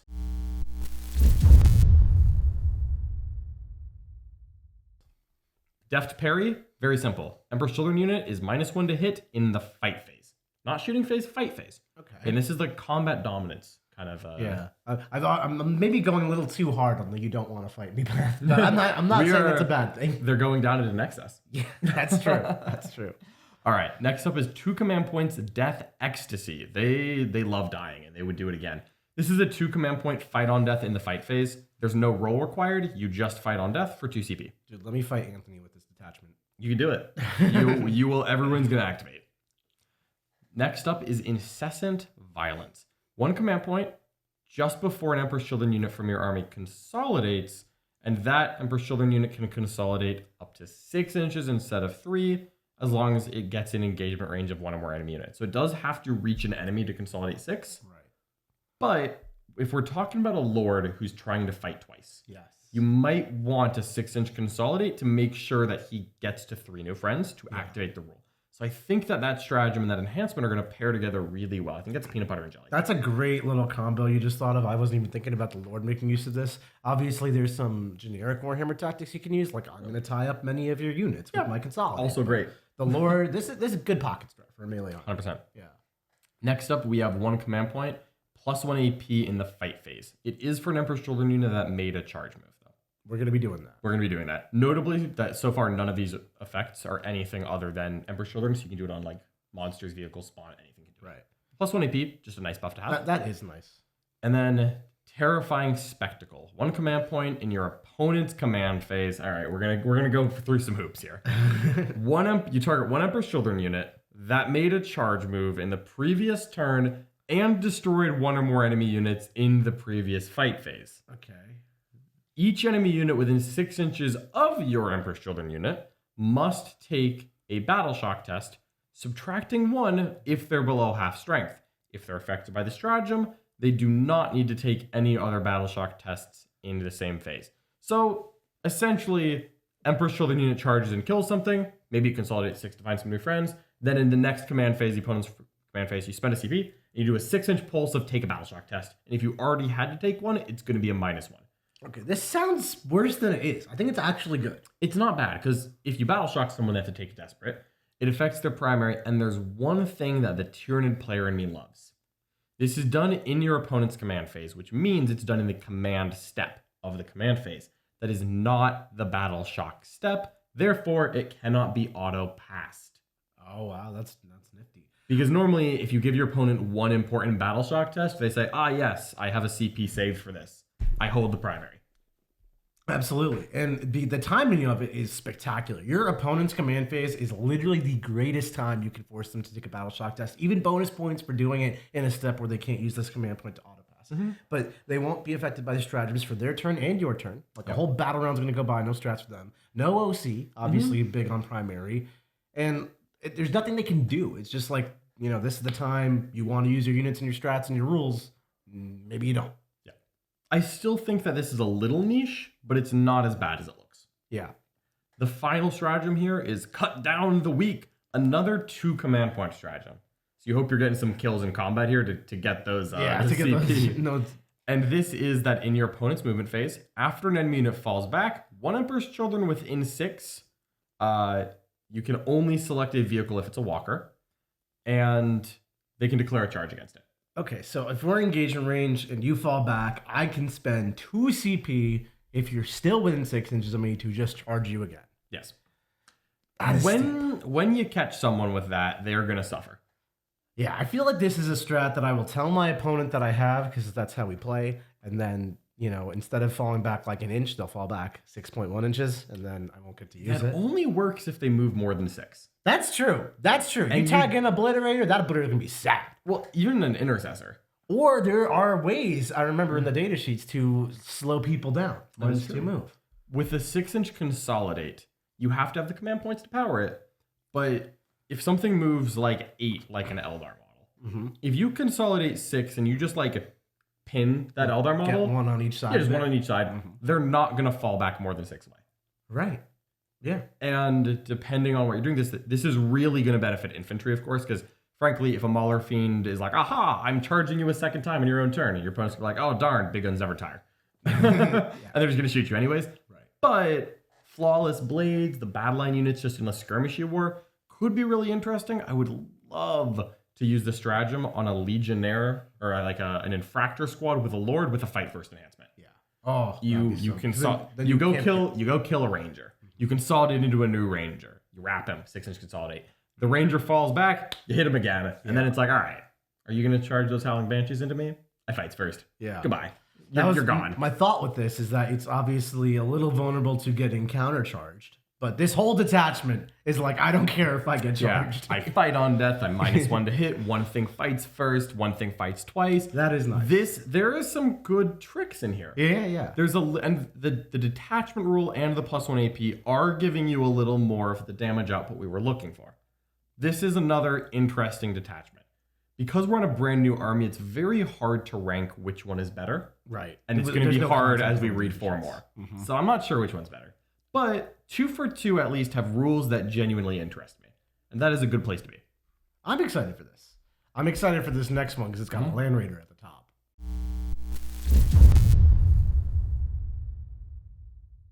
Rapid Evisceration. This is the transport. This is the transport one. So the detachment rule here, this is great. Mechanized murder. That's what you want to see, right? That is what you want to see. Each time an Emperor's Children model makes an attack, if it disembarked from a transport this turn, we roll a hit roll of 1 and a wound roll of 1. We have been waiting for the reroll gods to finally reroll something. Yeah, we finally found a reroll, because you will notice we hadn't found a single reroll so far. We had good dice rolls, but no rerolls. Yeah, you can win on 3s, but that's the best you're doing. Yeah, and if you roll bad, you're just like, next time. But now. Rerolls help a lot. So, an interesting detachment roll.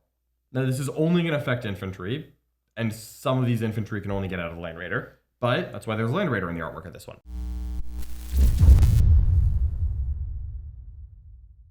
So we have Sublime Presence as the first enhancement here. Once per turn in your movement phase, the bearer can use the enhancement. If so, you select an Emperor's Children transport that's in reserves, and it can arrive from reserves as if it was a battle round later than it actually is. So on turn 1, you can bring a Rhino in like normal. Turn 2, you can bring a Rhino into your opponent's deployment zone. But you could also do a Land Raider as well if you really wanted to. So that's kind of cool. This is nice for getting your Noise Marine Rhino in the different spot turn 1 if you want. Yeah, I really don't mind. Just like, oh, I took this enhancement. I have a Rhino in reserves with 12 Noise Marines. I'll just bring it in turn 1 in the spot I want it. Yeah, I like that. Solid. Solid. Next up is Spearhead Striker for an infantry model only. Each time the bearer disembarks from a transport, you can reroll charge rolls, and you cannot be overwatched. I do like not being overwatched. Every now and then you play against that guy who's still running a Redeemer, and you're like, what is happening? Yeah, This says no. Say no to Redeemers. Say no to Redeemers. Also Warp Spiders. Yeah, them too. Absolutely. Next up is Accomplished Tactician for an infantry only. Once per turn, your opponent's shooting phase, it's a little complicated. After an enemy unit has shot, select an Emperor's Children unit within 9 inches of the bearer. That was hit by one of those attacks from your opponent. And a friendly transport wholly within 6 inches of that Emperor's Children unit. The Emperor's Children unit can embark within that transport, assuming it's able to. So, I have this on a Lord. Yeah. You shoot any infantry within 9 of the Lord. If that infantry is within 6 inches of a transport, it gets in the transport if it is able to fit. Okay, that's pretty nice. Yeah. That's a reactive after getting shot. That is nice. It is nice. I play against Eldar. I know how annoying that is. This is Space Marines are tougher than Eldar, so I should live with more guys and then get into my transport. Absolutely. The downside is that your opponent does get to resolve their attack. So if their attack just kills you, then it didn't really matter. You can't use it if you're dead. But you know what? Powering through an entire Space Marine unit in one activation is usually harder than others. And a Lord, too. And a Lord often, yeah. Well, you know what else is interesting? One of the things that I dislike about our detachment rule here is it's like a one-turn usage thing, because once you disembark, you're on the ground, you're done with your rerolls. But this lets you get back in. Finding ways to get back in is nice. Yeah, that's real good. Our last enhancement, this one's the Land Raider enhancement. No. is that once per battle round when a saving throw has failed for a vehicle within 6 of the bearer, you can change the damage of that attack to 0. That railgun you got there. No. 0. 0. 0. You definitely are stapling this on like a sorcerer who's just following your land. This is spectacular as an enhancement. I mean, just... You want it. Even on our Rhino, the humble Rhino getting shot by the las cannon that will kill it. What if it doesn't? And if you're in this detachment, you're totally taking a Land Raider, by the way, because you want your flawless blades to get rerolls. Yeah. So I think you totally take this enhancement. So solid enhancements, just like across every detachment so far. Yeah, definitely. I feel like I want to take Lords and Princes to hold enhancements just because the enhancements are so good. Yeah, in every detachment so far, I'd say that's the case.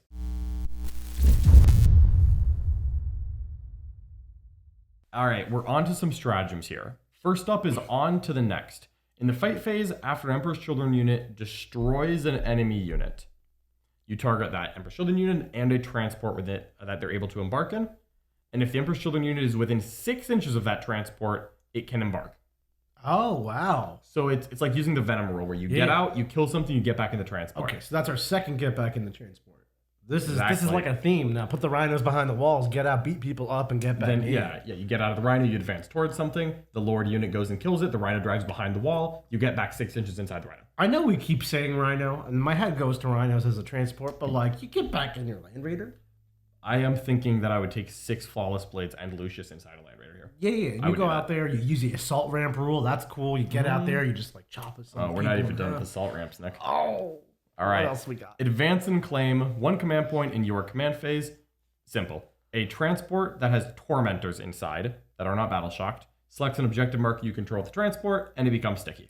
So this is just 1 CP, your sticky infantry, sticky from inside a Rhino. Yeah, I like that. That's cool. Yeah. You could always just like not put them in the transport and stick it, but it is nice if you just get into a transport, drive it onto an objective. If they kill the Rhino, you get out and stick it. Yeah. If they don't kill the Rhino, you stick Sticky it. it. Yeah. Every possible way you can have to sticking an objective is a good way. Yeah. There is no such thing as overkill when it comes to holding objectives and scoring points. Now, dynamic breakthrough is 1 command point. In your movement phase, 1 vehicle unit from your army that has not been selected to make a move yet, it can move through enemy models, and it can move in engagement range of them, but it cannot go through monsters and vehicles. It also auto-passes Desperate.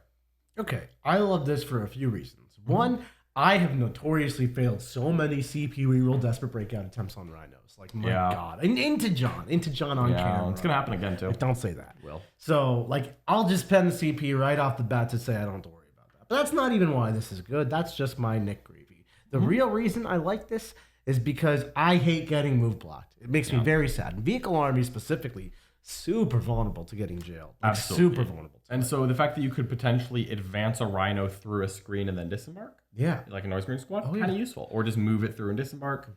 You got some options there. That is a very good pocket. strat. Notably, this does not go through terrain. Yeah. Well, But that's okay. still, you can plan around that. All right, Ceaseless Onslaught is our next stratagem. This is actually going to combo well with the one we just talked about. This is in your charge phase. You pick an Emperor's Children unit from your army that disembarked from a transport after a normal move this turn. You can charge. Yeah. So it's essentially because the Land Raider already has assault ramps, you can just look at this and say, this is assault ramps for Rhino. 1 unit that gets out of a normal moving Rhino can charge. So I know what you're thinking. Oh, but you can just get out of the Rhino and advance and charge. True, if no one else has charged. So what you can do with this, let's say you have someone who's far away and you would like to hit them with a sword. Totally understandable. I get this feeling all the time. You can get 1 squad out, advance towards this hated enemy. Then you drive a Rhino up, disembark. That unit didn't advance. Now they can both charge the same thing. Yeah. So I think Emperor's Children's going to have a little bit of a tricky time getting multiple units into one enemy when you find something big and you want to hit it with a couple guys at once. I think that's going to be hard for Emperor's Children. This is one of the ways you can do so, and potentially both of those units will have the real ones to hit and wound when you do so. This does seem quite good. Yeah, I think it looks very good. Then you remember your army rule, then it's quite good. Wait. It gets better, right? Because rhinos can advance and disembark. So you can go potentially 18 inches. Normal move. Oh, never mind. You can't go 18 inches. Normal you can move. only go 12. Yeah, That's what reading gets you, folks. that's what it gets you. All right, the next stratagem here is reactive disembarkation. 1 command point in your opponent's shooting phase after they select a target. They shoot a transport, and then you immediately disembark from it. Notably, this is before they roll the dice. So if they shoot a Rhino, you spend a CP and you disembark from it immediately. wholly within 6 inches of that transport. Oh, so it's like an old school emergency disembark. Yep, but there's no desperate breakouts. No. There's no rolling to take You're damage. not battle shocked even not if your battle rhino dies shocked. because you're out already? You're already out. So if you wanted to like get out in heroic, or if you wanted to get out on an objective, Oh, that's savage. it's weird. And it also is going to change your threat ranges because it's an extra 3 inches from where you could have disembarked. You can genuinely park a rhino in the open and be like, you gonna shoot it? I'm gonna disembark onto this objective over here out of your line of sight. You could park it within 6 of an objective. You could park within 6 of a wall. That's really good. And interesting. 6-inch disembark is a different beast. Like It for your is opponent trying to much plan better. around it, it is so much better. Absolutely. The final stratagem here is 1 CP. At the end of your opponent's fight phase, you pick 1 transport or 2 dedicated transports, and they get to go into reserves. They have to be wholly within 9 of a battlefield edge, and then that's it. You place them in strategic reserves. Now, I will say there is no limit here about being in engagement range of the enemy, which is kind of funny. Yeah. But if you're just need to get rhinos around the battlefield, I mostly think of this for like late game scoring. This is late game scoring. But yeah, teleporting a land raider, right? Well, like the game gets scrappy, right? And like you have your leftover rhinos that have no one left to transport around. They start bumping into people to like slow down what your enemy can do. And then you're like, actually, I want to get behind enemy lines. Whoop. Just move a rhino around. No big deal.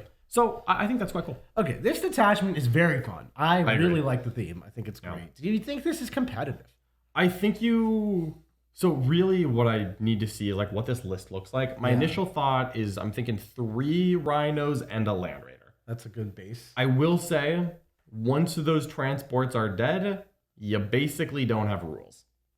It does suffer from some of that. But For you sure. get good rules until then. And so if you can keep your boats alive, it might be worth it.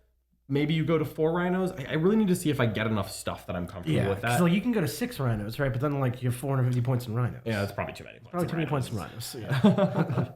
Yeah. So I don't know what the final line is going to be, but this one looks fun. Getting rerolls on this army, a thing that there's not much of, does make me want to try it. So I'm thinking once I get a land raider and a couple rhinos painted up, I'm thinking I want to try some games with this. I think this is really fun. I think it's got awesome rules until it stops having rules. And I don't know if that's good enough. That is my worry as well. Yeah. But it looks interesting. It's very fun.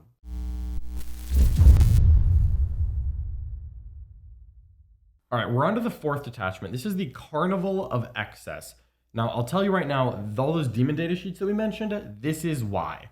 So this detachment rule is demonic empowerment, and it has a side note of legions of excess. So you can include legions of excess, the 5 demon data sheets, units in your army, even though they aren't Emperor's Children. You can take up to 1,000 points of them in a normal 2,000 point game, and they can't be the warlord. All right, cool. And again, just to clarify, this has nothing to do with the demon detachment called Legions of Excess. I can't believe they did that. But yes, that is correct. All right.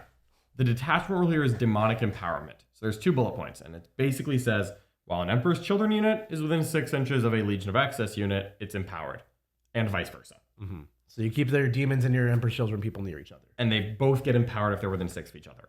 While you are empowered, 2 things. 1, weapons equipped by these models have sustained 1. Then, if these weapons already had sustained 1, they get critical hits of 5. Okay, crit 5s is saucy, but just baseline sustained 1 is functionally +1 to hit. Yeah. That's pretty good. So just getting sustained on all of these data sheets we mentioned. Now, for things that already had sustained, I'll write them down real quick. There aren't that many of them. All of Fulgrim's weapons, Oh, which is nice. the crit 5 Volgren is... Yeah. Anything joined by a cacophonist, Get sustained hits, and then and that works on shooting. and that works on shooting, Ooh, and then the sweep attack of Lucius. what a hero. Yeah. So those are the things that can get the crit 5s. It's very little crit 5s, but Noise you know. Marines with a cacophonist is very... that's some damage. They do like crit 5s. That's some damage. But also, I think we have to remember the context of the Slaanesh Demon data sheets. They are worse. Like this Galaxian Keeper, don't have Fiend Pain. What are we doing here? Fiends just lost the -1 to hit aura. But I think Demonettes and Seekers are your go-tos for this because they're mostly the same and in some ways better. And they're pretty good autonomous data sheets. Like I'm happy to take Seekers. Yep. And then you can just take the cheaper demons and buff up both sides of your army here. Yep. It's nice. I say so.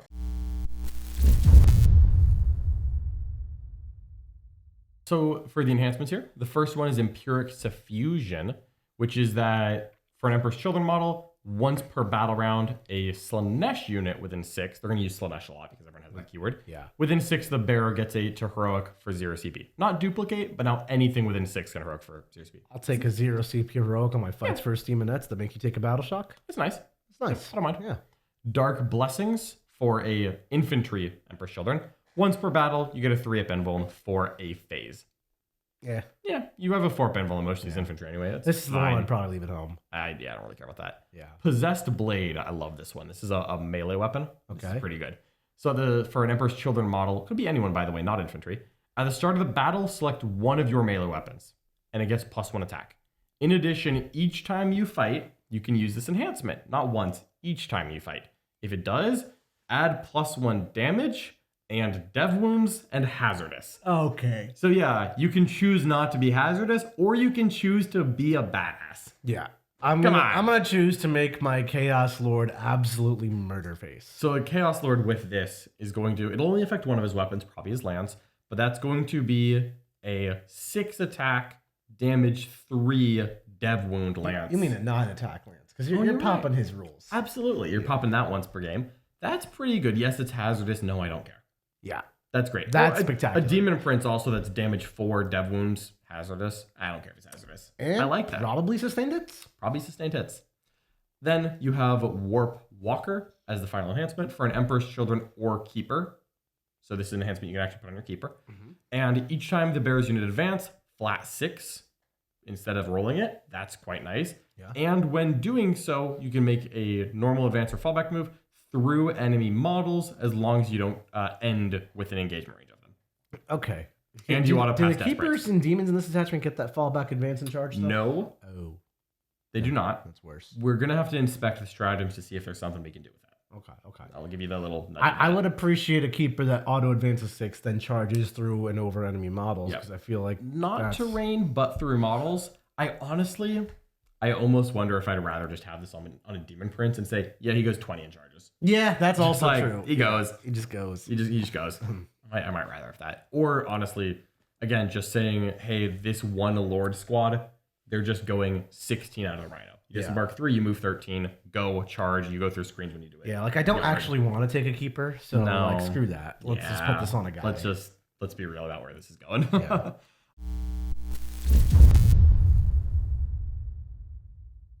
All right, on to the stratagems here. So we've got some interesting ones, and all of these are going to combo between demons and Emperor's Children. Yes. So 1 CP is sustained by agony in the fight phase. After an Emperor's Children unit destroys an enemy unit, you can pick a demonette unit within 6, or any demon unit, I should say. If it's a Legion of Excess unit, it recovers 3 lost wounds. Yeah. If it's a demonette unit, D3 plus 3 destroyed models. So it's a heal. Admittedly, it's a little bit hard to pull off as heals go because you have to kill something in combat while near your demonettes. But if you get there, D3 1 plus CP, 3 D3 plus 3 is a lot. Yeah, that's on average Yeah. 5 models, 10 OC. Yeah. I think it's going to be hard to get there, but when you get there, you're not going to be bad. Well, what's also nice is you can heroic your demonettes in like fights first, kill something, and then heal your demonettes to like get to an objective. There's plays here. There's plays. Yeah. Next up is Ecstatic Slaughter. In the fight phase, after a Legion of Excess unit, so a demon unit destroys an enemy unit. So we're flipping the key here. Then you target that Legion of Excess unit and an Emperor's Children unit within 6 inches that is not within engagement range. That Emperor's Children unit can immediately declare a charge Wait. in the middle of the fight phase. If it does so and it's already been selected to fight, it does not get to fight again. Okay, but when would I want to use this? So if you want to go deeper, so let's say you charge 10 demonettes and 3 flawless blades into 10 guardsmen. Yeah. Great, you're now there. It's the middle of the fight phase. Your demonettes kill every guardsman.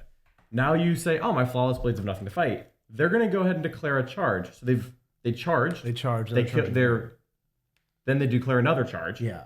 And they just got to go deeper into the thing behind another the screen. 2d6 inches deeper. Then they pile in because they haven't fought yet.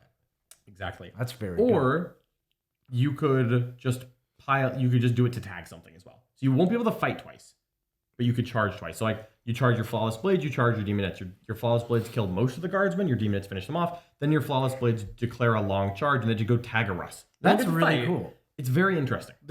Combat armies run into this dilemma against shooting armies where if you just like charge the front line, you're pretty much just That's sitting where you right are. there for the second line to just tee off on you. Yeah. Getting an ability to let you crack into that second line and at a minimum, like tie it up, engage it, slow it down.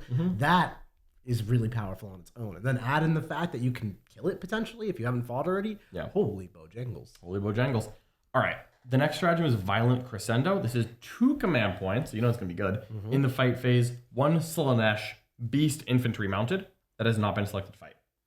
And it gets to pile in or consolidate 6 instead of 3, and when doing so, it has to end the move closer to the closest enemy unit. It doesn't have to end it closer to the closest enemy model. You can combo CP all over the place here. You can. You can ecstatic slaughter, charge your Into a new thing, then pile in 6. And as long as you get closer to the closest enemy unit, you don't have to get closer to the closest enemy model, which essentially lets you go around to base things. Right. So like if you have like a vehicle, and I would normally be based up at the front of your vehicle, instead I can circle your vehicle and Get more engage. guys swinging. Who knows what else like So, engage. pretty cool. That's 3 CP to like move around better. That's not very affordable, but it is really cool. It's really cool. I worry that I feel like 2 CP was the wrong number for a 6. Especially when we just saw 1 CP 6-inch consolidate like 2 pages ago. But John, this is Slaanesh, so it works on other things. It works on the D. I get it, but 2 CP is a little harsh, but it is pretty cool. Yeah. All right, we're on to another one. 1 command point, Sycophantic Surge. Ooh, Surge. And this is for a Legion of Excess, so essentially a demon unit. It can declare a charge, even if it advanced or fell back, as long as one of the targets of the charge is in engagement range of an Emperor's Children unit. So this is how you fall back and advance on charge for the demons. Right, You can do it into something in combat with Emperor's Children. The nice part is, because you just spent it in the charge phase, you get to see if you made the charge with the EC unit first. So you're not going to waste the CP. Right. But funny enough, and I think this is good for it, it's like the opposite of the Emperor's Children rule, where they can only advance and fall back something that no one else has charged. No, they have to be the together. Demons have to charge with EEC. Man. So There's a lot of tokens. there's going to be a lot of tracking. The number of hoops in this army is insane. Kind of cool though, it lets you get that advance and charge on stuff even if there's a hoop to it. Next up, 1 CP Uncanny Reactions. This is a -1 to hit in the shooting phase strat. So it's another one. It's for all Slaanesh. All Slaanesh. Yeah, -1 to hit for 1 CP. Very, very standard. Yep. Finally, 2 command points, Dark Apparitions. This is kind of a combo strat, 'cause it does 2 things. At the end of your opponent's fight phase, you pick 1 demonette unit that is not in engagement range, and it goes into strategic reserve. So it's like an up-down that costs 2 CP. But when it arrives back, it can be set up 6 inches horizontally in your next movement phase. So if you pull it up and hold it, it'll be 9-inch deep strike. But if you pull it up and then bring it back down to the next movement phase, it'll set up 6 inches away instead of 9, as long as it's wholly within 9 of an Emperor's Children unit. So it's essentially 2 CP to go up, down, and 6-inch deep strike, which is normally 2 different strats. Right. So they made it 1 2 CP strat, which I think I'd rather it be 2 different strats because it makes it more affordable in each increment instead of you need 2 at the end. but then of also the you're turn. down a stratagem on the detachment, That's which you don't fair. want to You have. don't- yeah. But So- the other thing here, there's one more little There's stipulation. so many hoops. You have to arrive back on the battlefield in the reinforcement stuff of your next movement phase, which you probably want to do that anyway. But you have an option to like take your demonettes and leave them out of the game for a while. to rapid ingress, and you lose that here. and you lose the 6-inch 2 there. CP is a lot for that. Yeah. Like if you want to actually 6-inch away, you better do it immediately. Yep. So it's cool. I don't know if I want to spend 2 CP to 6-inch deep strike a demonette squad when the demonettes are frankly not hitting that hard. No, this whole detachment kind of feels like I feel like you're it's- working too hard. For You're it, working man. really hard just to take demons. They're worse demons, and you don't get much for it. I love me agree. some demons, but I don't love this detachment. I don't love this either. Oh, I will say up, down, and charge is nice because demonettes with a 6-inch charge 5-inch charge. 5-inch charge. Fairly reliable for killing my opponent's cheap thing on an objective that's far away once the game's over. So like I think you use this once per game on turn 4. Yeah, I could. But also, if you don't have 2 CP at the exact right moment, then you just can't. None of these strats are like I will never use this. Most of these strats are very like hard to afford, very very niche in application. Yeah. For me, the detachment ability and the demon data sheets aren't carrying enough that I'm willing to not have. Because like, there's nothing in here that's just my unit hits harder. No. You get sustained hits often, but if your opponent figures out how to kill your demons early because, demons aren't cheap. No. And they're not tough. Seekers are kind of cheap. Seekers are kind of cheap. But if you just lose your demon units, you actually stop. But the enhancements were nice. The other thing with the Seekers and Demonettes is they're the types of units that you throw away. So then you don't have them to anymore. die. Yeah. This detachment's a little weird for me. It also, things like Uncanny Reactions, perfectly good strat. -1 hit from shooting for anything in your army for 1 CP. Use that, and then you're really not coming close to affording your 2 CP strats later. The lack of generation of command points in this army makes every 2 CP strat I see really shaky. Yeah, it's the opportunity cost of using any of the 2 CP strats is very painful. Yeah, it's just because there's no free strats in this book. The only CP generation is your battle line kills things. Yeah. That's a little rough. Don't love it, but maybe something will come later on. Well, we've got 2 more detachments. Oh. So first up, or fifth up, I should say, is the Coterie of the Conceited.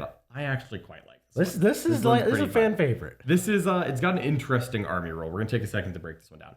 So you can make a pledge to the Dark Prince at the start of the battle round, not command phase, battle round. If your warlord's on the battlefield, boy, we have hoops here. You must pledge a number to Slaanesh. That number is going to represent how many units you think you're going to destroy this battle round. Notably, there's nothing that says you can't pledge 0, but you do have to pick. Then, if at the end of that battle round, the number of enemy units you destroyed is greater than or equal to your pledge, you gain a number of pact points equal to your pledge. So otherwise, you don't gain any pact points, and your warlord suffers D3 mortals. Okay. All Emperor's Children units from your army gain a bonus depending on how many pact points you have. So before I break down the pact points, I'm going to give a quick example of how this works. Yeah. Let's say it's battle round 1. At the start of battle round 1, no matter who went first, I pick any number. If I pick 0, nothing's going to happen. There's no downside, there's no upside. If I pick 2, then at the end of the battle round, we check my number 2. If I killed 2 enemy units this battle round, my army gains 2 pledge points. Or more. 2 or more. So that's true. If I killed 5 units after pledging 2, I gain 2 pledge points. Mm-hmm. So the higher you guess, the higher reward if you get it right, but the harder it is to hit. Yeah. But if I guess 1 and then I kill 4 things, I'm getting 1 pledge point. Right. Now, that means you're going to gain these bonuses at the end of the battle round because that's when they kick in. But here's what you get for your pact points. And you can never lose these, by the way. Once you get them, you're good. Yours for us to gain. If you have 1 pact point, you killed 1 thing and called your shot. Each time a model in your army makes an attack, reroll a hit roll of 1. Okay, that's very good. Shooting, combat, kill a unit. As soon as you kill a unit, your army's awesome. If you have 3 pact points, your army gains reroll wound rolls of 1. Also very good. You got to get there, but that's pretty good. We're getting somewhere. 5 pact points. You had to work hard to get here, but there's a reward. Yeah. Your army gains lethal hits and sustained hits 1 in melee. Wow. Both. And by the time you were there, you were rerolling 1s to hit and wound. Yes. Okay. At that point, we are hitting quite hard. What could possibly be next? 7. If you have killed 7 enemy units and successfully called your shot on it, that battle round ends, you move on, and Slaanesh has given you a handshake and a Demonette of the Year award because he's given you critical hits of 5 for the army. Yeah, so your army is... Which includes shooting. Reroll 1s to hit, reroll 1s to wound, shooting, combat, lethal hits, sustained hits, crit 5s. At that point, you've won. You've won the game. At that point, you have completed your mini game, and every damage problem I've complained about is fake. Yeah. It is gone. You are hitting as hard as you need to. Holy goodness. So right off the bat, this rule is definitely very interesting. A little bit clunky. You have to call your shot at the start of the battle round. So if you're going second, obviously, I'd be like, I'm going to say 2 units at the start of the battle round. Your opponent's like, well, I'll give you 1, which makes it a little bit harder to call your shot. And then it doesn't kick in immediately. It kicks in at the end of the battle round. So if you're going first and you take your turn, you do get your 1 pact point or your 3 pact points, whatever. You have to go all the way to your second battle, which isn't so bad. Yeah. But I think a real tempo to Warhammer is sometimes nothing dies turn 1. And then you do kill some stuff on turn 2. And then by turn 3, by battle round 3, your army might reroll hits of 1. Yep. And that's a bad timeline. So this is tricky because this has by far the most upside of any detachment rule we've read so far. By far.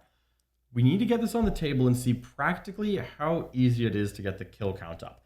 Notably, this is where the lack of long-range guns is going to matter. That's not going to get it up any faster. Because you're going to struggle to have your Noise Marines kill something on turn 1. Yeah. I think. You might be able to get some infiltration death going. This might even be a reason to take the Helldrake. Just send a Helldrake into like 5, 10 cultists, you know? Hope you roll high on that shock count for the flamer. A Helldrake should take 5 intercessors down. I don't actually think it's true. Between shooting and combat, is that a tank shock? I believe. I hope so. I believe. I really believe. All right. So very interesting detachment roll. If you can pull it off, you're Slaanesh's gift to the world.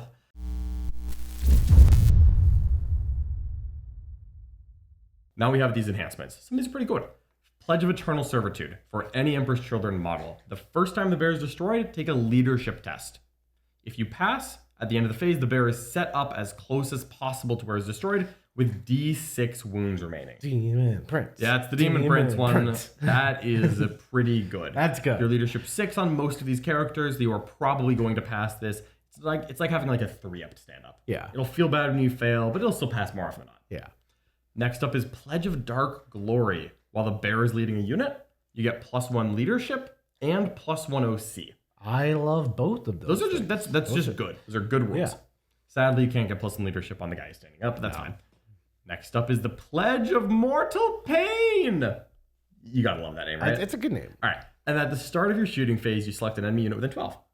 It takes a battle shock. It has to be visible as well. Take a leadership test, -2 from the result if they are battle shocked. If they fail, flat 3 mortals. It's not a battle shock, it's a leadership test.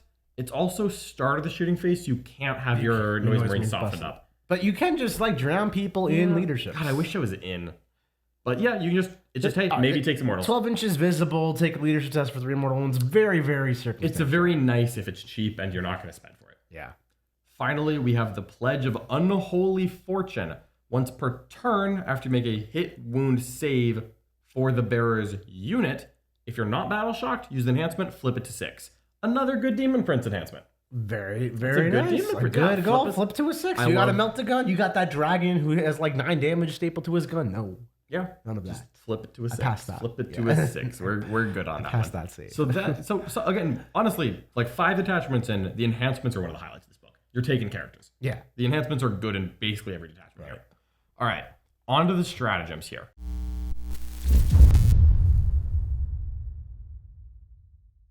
First up, we have Protection of the Dark Prince for 1 command point. In any phase, after you take a attack or mortal wound allocated to you or your Emperor's Children unit, you gain a 6-up Feel No Pain and a 4-up Feel No Pain against mortals. Cha-ching, screw you, Thousand Suns. Yeah, that's actually really nice. So you will notice that we haven't mentioned Feel No Pains very much. That's because they weren't there. Right. We don't talk about what's not on the datasheet, only what is on the datasheet. Getting some amount of mortal wound just to break up my multi-wound models and make, like, because I'm sorry, but if you just fire a battle cannon at my Flawless Blades, I'm so screwed. Yeah, no, flat 3 I'm damage, so 3 wound, screwed. expensive models, boom, boom, boom. Strength boom. 10 flat, 3 into my T5 3 wounds. Please no. Getting a Feel No Pain to break that up's nice. And because this is looking like it might be a bit of an elite army, a mortal wound defense is super nice. So good defensive strat to start things off. I'm happy with this. Yeah. Someone like Fulgrim even benefiting from a 4 Feel No Pain against mortals. I mean, if a Thousand Suns army dev wins Fulgrim, like, dear God in heaven, please protect my big boy. Yeah, right. All right. 1 CP Unshakable Opponents. This is in your command phase. Pick an Emperor's Children unit. Until the end of the turn, you ignore hit, wound, weapon skill, ballistic skill mods. Okay. You don't ignore Armor of Contempt. You don't ignore slowdowns. You don't ignore damage mods. But essentially, you ignore all hit and wound mods. Look, it's a good roll. Ignoring hit and wound mods when they exist is going to make you feel a lot better.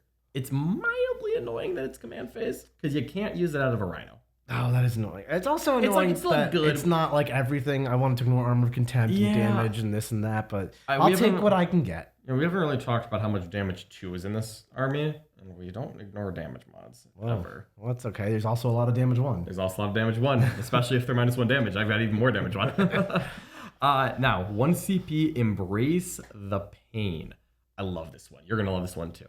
So at the start of the fight phase, you pick an Emperor's Children infantry unit from your army. Each time an enemy model in engagement range of your unit makes an attack, it must select your unit as the target. Yes. This is where you charge 5 Tormentors who already stick an objective into Angron, or your opponent's Flawless Blades, and you just spend that CP and say, it's all for me. Give me your beloved axes, your power swords, every melee weapon you've got straight into me. That unit's going to die. It's also amazing on defense. Your opponent's charging their Angron into your Flawless Blades, and you're like, actually, I'd like to heroic real quick. Yeah, and just something infantry and terrible goes in and says, please kill me. Angron beats them up, and your Flawless Blades, you're standing there like, oh, no attacks went into me? Awesome. I'm going to go ahead and wound you Angron on 3s. in melee matchups, this is a spectacular strat. My biggest complaint with this strat is I don't have cultists in my datasheet arsenal. I know, John. I'm sorry. All right. But still very good. Still good. Martial Perfection. 1 command point in the fight phase, 1 Emperor's Children unit that hasn't fought yet. Rerolls hits. We found a reroll. Oh, now all reroll hits. That's all nice. reroll hits. Now, notably, you can get to reroll ones very easily in this army, but I gotta say, you have to get there. And I really like this for my turn 1 kill. Yeah. I scouted a unit, it jumped out of the brine, it advanced, it went and found my opponent's cheap trash unit and hits it. You really don't want to whiff that because that's how you get your counter going. I'm pretty sure between shooting, tank shock, and reroll hits, the Helldrake will kill 5 intercessors. I hope so. You just got to make that charge. You have 20. That's the easy part. You have 20 advance and charge. So, good stratagem here. Also, if you ever get to crit 5s, even though you have a lot of weapon skill too, crit 5s might just bust out reroll hits just to go banana lands on people. Yeah. So that's pretty good. Got a couple more strats. All right. Unbound Arrogance for 1 command point. This is in your shooting or fight phase. After an Emperor's Children unit destroys 1 enemy unit, target Emperor's Children unit, and you increase your pledge to Slaanesh by 1. This doesn't increase your pact points, it increases your pledge. So let's say it's battle round 1. I called 0 because I was just looking at the table. I'm going second. I'm like, dude, I'm just not going to kill anything. I'm not going to kill anything. And my opponent's like, oh, you called 0? 1 Ranger squad gets area denial. And I'm like, I'm going to kill those. And you go kill them. And after you kill them, you say, I'm going to spend a command point. It's after you kill them? After you kill them. Oh, man, it's good perfect time. Perfect time. Yeah. You increase your pledge by 1. So your pledge goes from 0 to 1. Now, that doesn't kick in until the end of the battle round. You're not increasing your points. You're increasing your pledge. But it's exactly what you said. You undercommit. I'm going to kill 0 things turn 1. And then your opponent plays Warhammer with you. You kill 1 thing. You're like, actually, I killed 1 thing. You pick 1. And your opponent's like, well, you're going to kill 1 because I want to hold this objective or I want to contest it. So fine, here's 1. I might as well give you more. And then you're like, oops, I found another. Right. It's very good for opportunistic. Yes. And finally, we have Armor of Abhorrence, which is like Armor of Contempt, except it targets Emperor's Children units instead of Space Marines. It's Armor of Contempt. When your opponent attacks you in the shooting or fight phase, you get -1 incoming AP. This presumably is affected by the same Balanced Data Slate update that makes this for the activation, even though it says it's for the phase. This is Armor of Contempt. All right. Look, it's a good strat. It's a good strat. This detachment so far, there's 2 things I really like about it.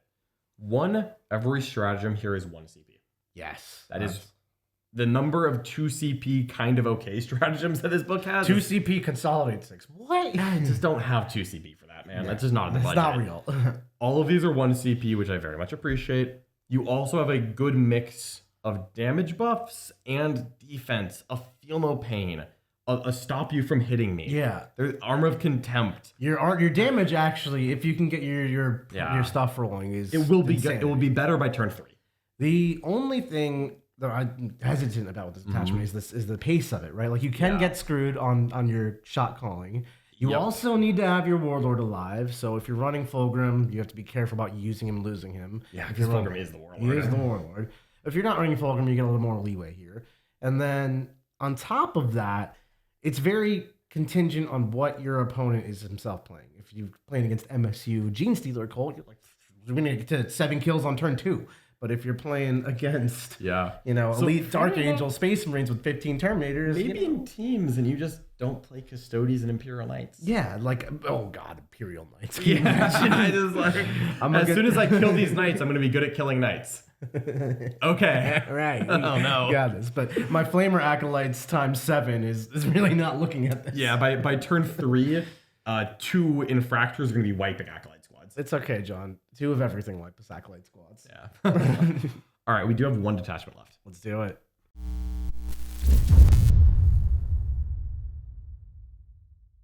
This is Slaanesh's Chosen. Ooh, I like that. We got a little Lucius on the cover. We got some cool stuff here. I have this feeling this army needed some Chosen. It does. It does. So the detachment rule is internal rivalries. This is all about characters. Oh, I love characters. I do love characters. So There's 3 paragraphs to this rule, so it's got to be good, right? The first one, all Emperor's Children character units from your army can ignore any or all modifiers to your move, advance, and charge. So if it's a character, ignores anything that slows you down. Okay, I'm not gonna lie, there's very little slowdown effects in Warhammer, but for your very fast army, when you do get slowed down, that does sucks. All right. Next, at the start of the battle, your warlord is your army's favored champion. This is a mechanic that's going to matter for everything else. And the first time in each player turn that an Emperor's Children character destroys an enemy unit, after you resolve all the attacks, that character unit becomes your army's new favored champion, replacing the old one. Okay. So you have one champion at a time. It starts as your warlord. The first time each turn that you kill something with a character, they become the new champion. Finally, each time a model in your army's favored champion unit makes an attack, you reroll the wound. So this is complicated, but let me break this down. Yeah. Because boy, howdy. Reroll wounds does seem good. Reroll wound seems good. So you start, Lucius is your warlord. Sure. Lucius's Flawless Blade unit rerolls wounds at the start of the game. Now, if you're, let's say, a Lord Exultant and 5 Infractors go kill something on turn 1, they are now your champion. And they reroll wounds. They reroll wounds after they get the kill. Yes. So after you kill something, you gain a damage buff. Yeah. But then you take it from the warlord. And you retain it until the next time this happens and someone else becomes the champion? Yeah. So every time a character kills something, now this does only happen once a turn. Once it's the first person each turn to get a kill. Okay. So it's not like You won't keep getting. it's not like I charge 3 character units and then champion just bounces down the line. If you kill my current champion, like in your turn, that actually doesn't matter. Right? Yeah, I won't have a champion. I'll get a new champion. Yeah, but as soon as I get a kill, I'd have a new champion. Yeah. So the way that this works is a little bit backwards because it means that you don't get a buff until after you're done killing something. And then I worry that like my warlord is Lucius and Flawless Blades. If they're the first thing in my army to charge something, that's great. I go kill it. then they're dead. But then my opponent just shoots them. Yeah. They die. Or like I charge, it's turn 1, I don't want to use Lucius. So I charge in a Lord and some Infractors who kind of already reroll wounds against objectives. So they go in and they kill something. And my opponent's like, 5 Legionnaires and a Lord in front of my army. Die. Yeah. And then they never use the reroll. Yeah, the reroll wounds comes after they're done. After and they they're don't get to done use with it. their job. I don't love that. This is a very weird army rule. Okay. Now, let's get into the enhancements because being the champion is going to give you some synergy with all the rules down the line as you'd expect. Yeah.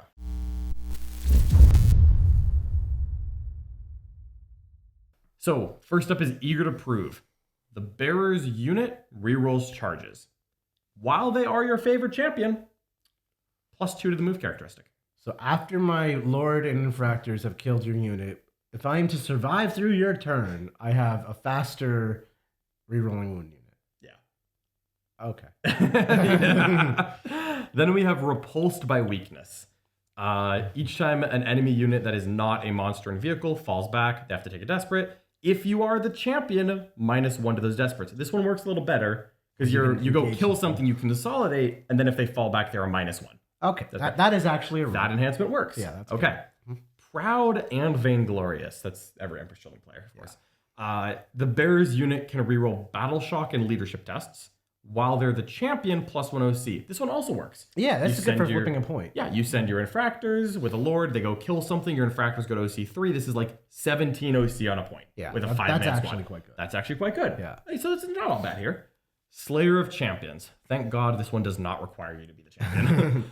Emperor's Children model only. The Bearer's melee weapons have precision, and when they target a character unit, +1 strength and AP.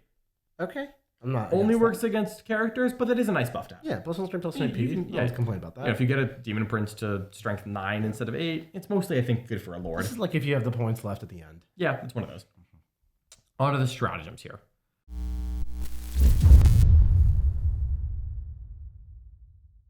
First up is Devoted Duelists. And this is weird. One or more Emperor's Children character units from your army get targeted by the strat that have not fought yet. You select an enemy unit, and until the end of the phase, all melee weapons by those character units get sustained 1. So essentially, it's 1 CP target an enemy unit. Every character unit gets +1 against it. That's cool. That is cool. If you just think of it as One CP it's usually sustained. 1 CP sustained 1 on a character unit and occasionally get it on 2, it's just perfectly nice. 1 CP sustain is good. No problem with that. Now, 1 CP, beautiful death. This is a 1 command point fight on death that works on a 4-up. But if you are the favorite champion, it works on a 3-up, which is nice because if you get your favorite champion unit, your opponent charges you in their turn, you're like, oh yeah, it's a 3-up fight on death and I'm rerolling wounds. That's kind of cool. That's actually good. Yeah. That's actually pretty good. Right. There is some synergy here. Heightened jealousy for 1 command point. In your shooting phase or the fight phase, you target your army's favorite champion unit. So it's only the army's favorite champion after they destroy an enemy unit. So anyone who gets a kill turns this on because they become the favorite champion. Okay. Once this happens, until the end of the phase, each time a character unit that is not the favorite champion makes an attack +1 strength. So this is... What? Okay, so let me break this down. If you're doing this in the shooting phase, Yeah. let's say that you start, and I actually think this is optimal, you start with a Cacophonist as your warlord. Cacophonist and Noise Marines jump out. They reroll wounds because no one else has killed anything yet. Yes. You shoot a Noise Marine that rerolls wounds. All right, pretty cool. That's pretty cool. You kill something. You spend a heightened jealousy. For the rest of the shooting phase, every other character unit is +1 strength when they shoot. So your next 2 Noise Marine squads with Cacophonists Get +1 strength. Yeah. Again, we are jumping through. You have to get a kill with a certain unit, with a character attached, to spend a CP to give a different character unit +1 strength.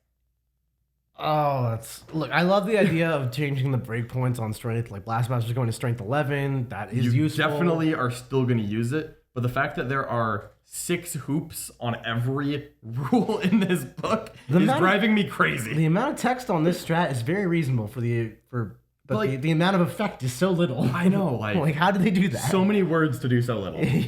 like This could have just been 1 CP +1 strength, and I would have just moved past it. yeah, but instead we're here. Instead we're talking about it. And in combat, I think it's harder to use because it's the same effect. Are you jealous of other strats, John?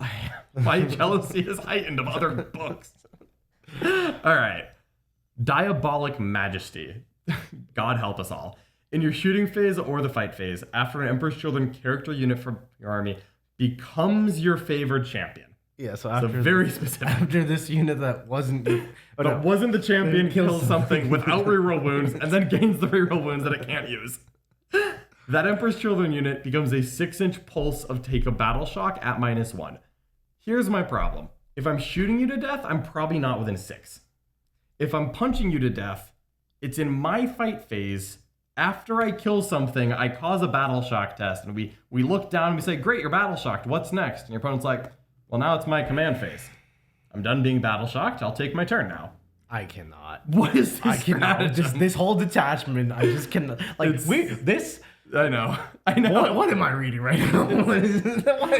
We got 2 strats left. Let's knock them out. Okay. Refusal to be outdone. In your charge phase, 1 Emperor's Children character unit from your army selects an enemy unit that is within engagement range of 1 or more units from your army. Because you're jealous of them. Yeah. Until the end of the phase, you get +2 to charge against that. Okay. So let me be clear. Yeah. If you advanced and charged, you can't use this strategy. So it's 1 CP +2 to charge if you didn't advance. Okay. No. Theoretically, I'm going to make this better for you and worse. No. Theoretically, this is cool out of reserves. Okay, because you However, didn't advance. Let's just remember Try 7. that you have to deep strike a character unit, which is Fulgrim and a Demon Prince. Because if you deep strike Terminators, they're not a character unit, because the Cacophonist, the only character that can join them, doesn't have deep strikes. They would just outflank. Slaanesh needs to find better chosen. These are not the chosen that I know. Finally, we have Vengeful Surge. This one's actually pretty simple. It's 1 command point in your opponent's shooting phase after they select its targets. You pick 1 Emperor's Children character unit that they shot. Unfortunately, this is before they resolve the attacks, but you're going to get to make a Blood Surge after they finish resolving of D6 inches. If you are the favored champion, you can re-roll the dice, which is cool. You go in with your favorite champion, you kill something. Let's say you get onto an objective. Yeah. If your opponent walks onto the objective and then they shoot you, you can always Blood Surge into them with a re-rollable D6. Yeah. That's actually not bad. Okay. This detachment as a whole, to me, is the worst of the 6. They really saved the best for last. Oh my god. It's, look, genuinely like 3 or 4 of these detachments were like actually interesting. Maybe even 5. Maybe not the demon one. We'll review the whole codex in a second, but I need to take a second and just complain about this. This detachment sucks. I am an optimistic person. I like to find the good in the things that are absolutely. Not good. But this is some trash. What is this? The rules literally do not work together. I know. Not only do they not work together, they have rules that say you don't get to use these rules if you use your other rules. I know. And then none of it does anything. None of it does anything. Like, in the last detachment, they were like, okay, if you play against knights and you can't get your tally up, then you don't really have a detachment rule. But what if you could sometimes? What if you just take this detachment and you never have a detachment rule? What is... I know. I don't know. I like to think that generally this game is pretty awesome and like the things in it are growing and improving, but what is this one? Oh, anyway, I gotta stop. The Slaanesh Chosen Detachment is one of the detachments that I've read.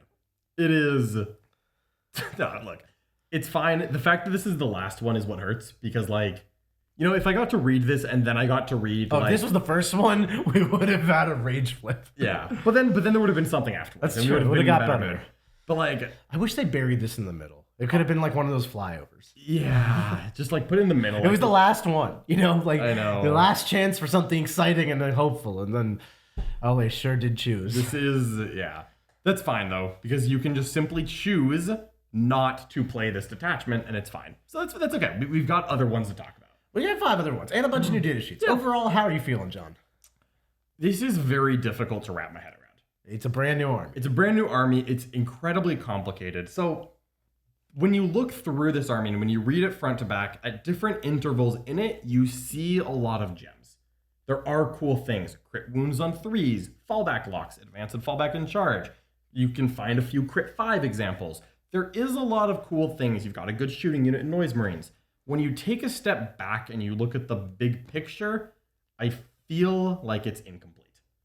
Yeah, I mean, that's kind of how all of the sub-Legion chapters codexes feel, or you just don't have that many data sheets. Feels like the least of them, though. Not getting cultists is definitely a little bit of a miss for me. I'm kind of also sad we missed bikes, raptors, warp talents. Like, not to say Forge Fiends. Forge Fiends. How do you get the Mauler Fiends? You have Mauler Fiends and not Forge Fiends. But with that said, there are unique things here that I think are good, right? Yep. You get to infiltrate sticky objectives with your battle line. That is solid. You got a lot of scouting units as well, so you can really just start your army in midfield, like I said. Mm-hmm. Your demon princes and your spawn are genuinely the best demon princes in spawn. Yeah. I agreed. Yeah, there is some real upside here. Yeah, Lucius has been going to the gym. You know, these are real things. Yeah. I think there's a little bit of a damage problem, which some detachments try to shore up, like the Coteries really can, but it's very much a can, not do. I'm really not sure where to put this army in terms of power, like in the tier list of armies. I think we're really gonna have to play some games, find out how hard it is to get the Coterie buffs, find out how hard these actually hit. Maybe we get to a 3-attack Flawless Blade and we realize, you know what? When you just give it sustained hits and it hits on 2s in this detachment, it actually does hit perfectly fine. Yeah. Or maybe we can find that there is enough of tricks between fallback locks and reactive moves in different places and trading, and so you can take some cheap things.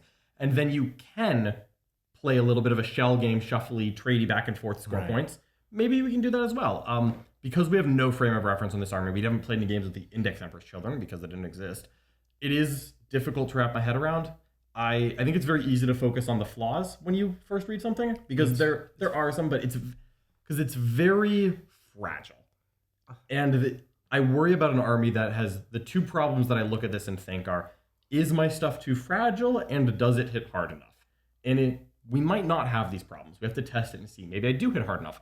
If those problems bear out and you're an army that is not tough and not hard hitting enough, people, as soon as they realize it, they're going to deploy on the line. Yeah. They're just going to run you over. Well, one thing I think is also very interesting is that, by the time of recording this, we hadn't played any games. But right now, there sure is a game available in the war. I will have some time to cook before I play it, so I'll pick my favorite detachment. Right now, I'm leaning Coteries. Yeah. I'm leaning Coterie. I'm excited to see you try it out. Yeah, we're going to see what we can do. So if you're interested in seeing that game, you can sign up right now for thewarroom.vhx.tv for your 3-day free trial where you can see John playing probably his Coteries against one of the other armies in Warhammer. We'll get a great frame of reference for this. We do post-game recaps on all the games, and we have more Slaanesh games coming out. So if you're interested in Emperor's Children, you're excited about this brand new army, I know John is. I am. We are going to play the crap out of it, figure it out, and really try to teach you how to do it. Complexity will not deter me. There are many paths on the way to worshiping the Dark Prince, and I will tread all of them. I will try out every detachment, even Slaanesh is chosen. I'm all in on this. I love it. I love the models that have come out. The models in this box set are beautiful, by the way. Can I get the Slaanesh chosen game? Yeah, 100%. Yeah. So I am very excited for this. I'm excited to put some games on. Of course, make sure you subscribe to this YouTube channel because we always do a YouTube game with the new army the Wednesday after this review comes out. So if you want to see a game right now, hit the War Room, just like Nick said. There's a link in the description below if you didn't catch that link. And then subscribe to the channel. That way you can catch the game that we play with it next Wednesday. That's right. We got a game coming up Wednesday. We got another game in the War Room coming out Thursday. And we've got a tier list for Emperor's Children coming out soon to be in the future. Tons of Art War content. If you're interested in this, please like, subscribe, leave a comment. It continues to help us produce this stuff and continue creating these videos for you. Thank you so much for watching, everybody. We'll catch y'all next time. Bye-bye.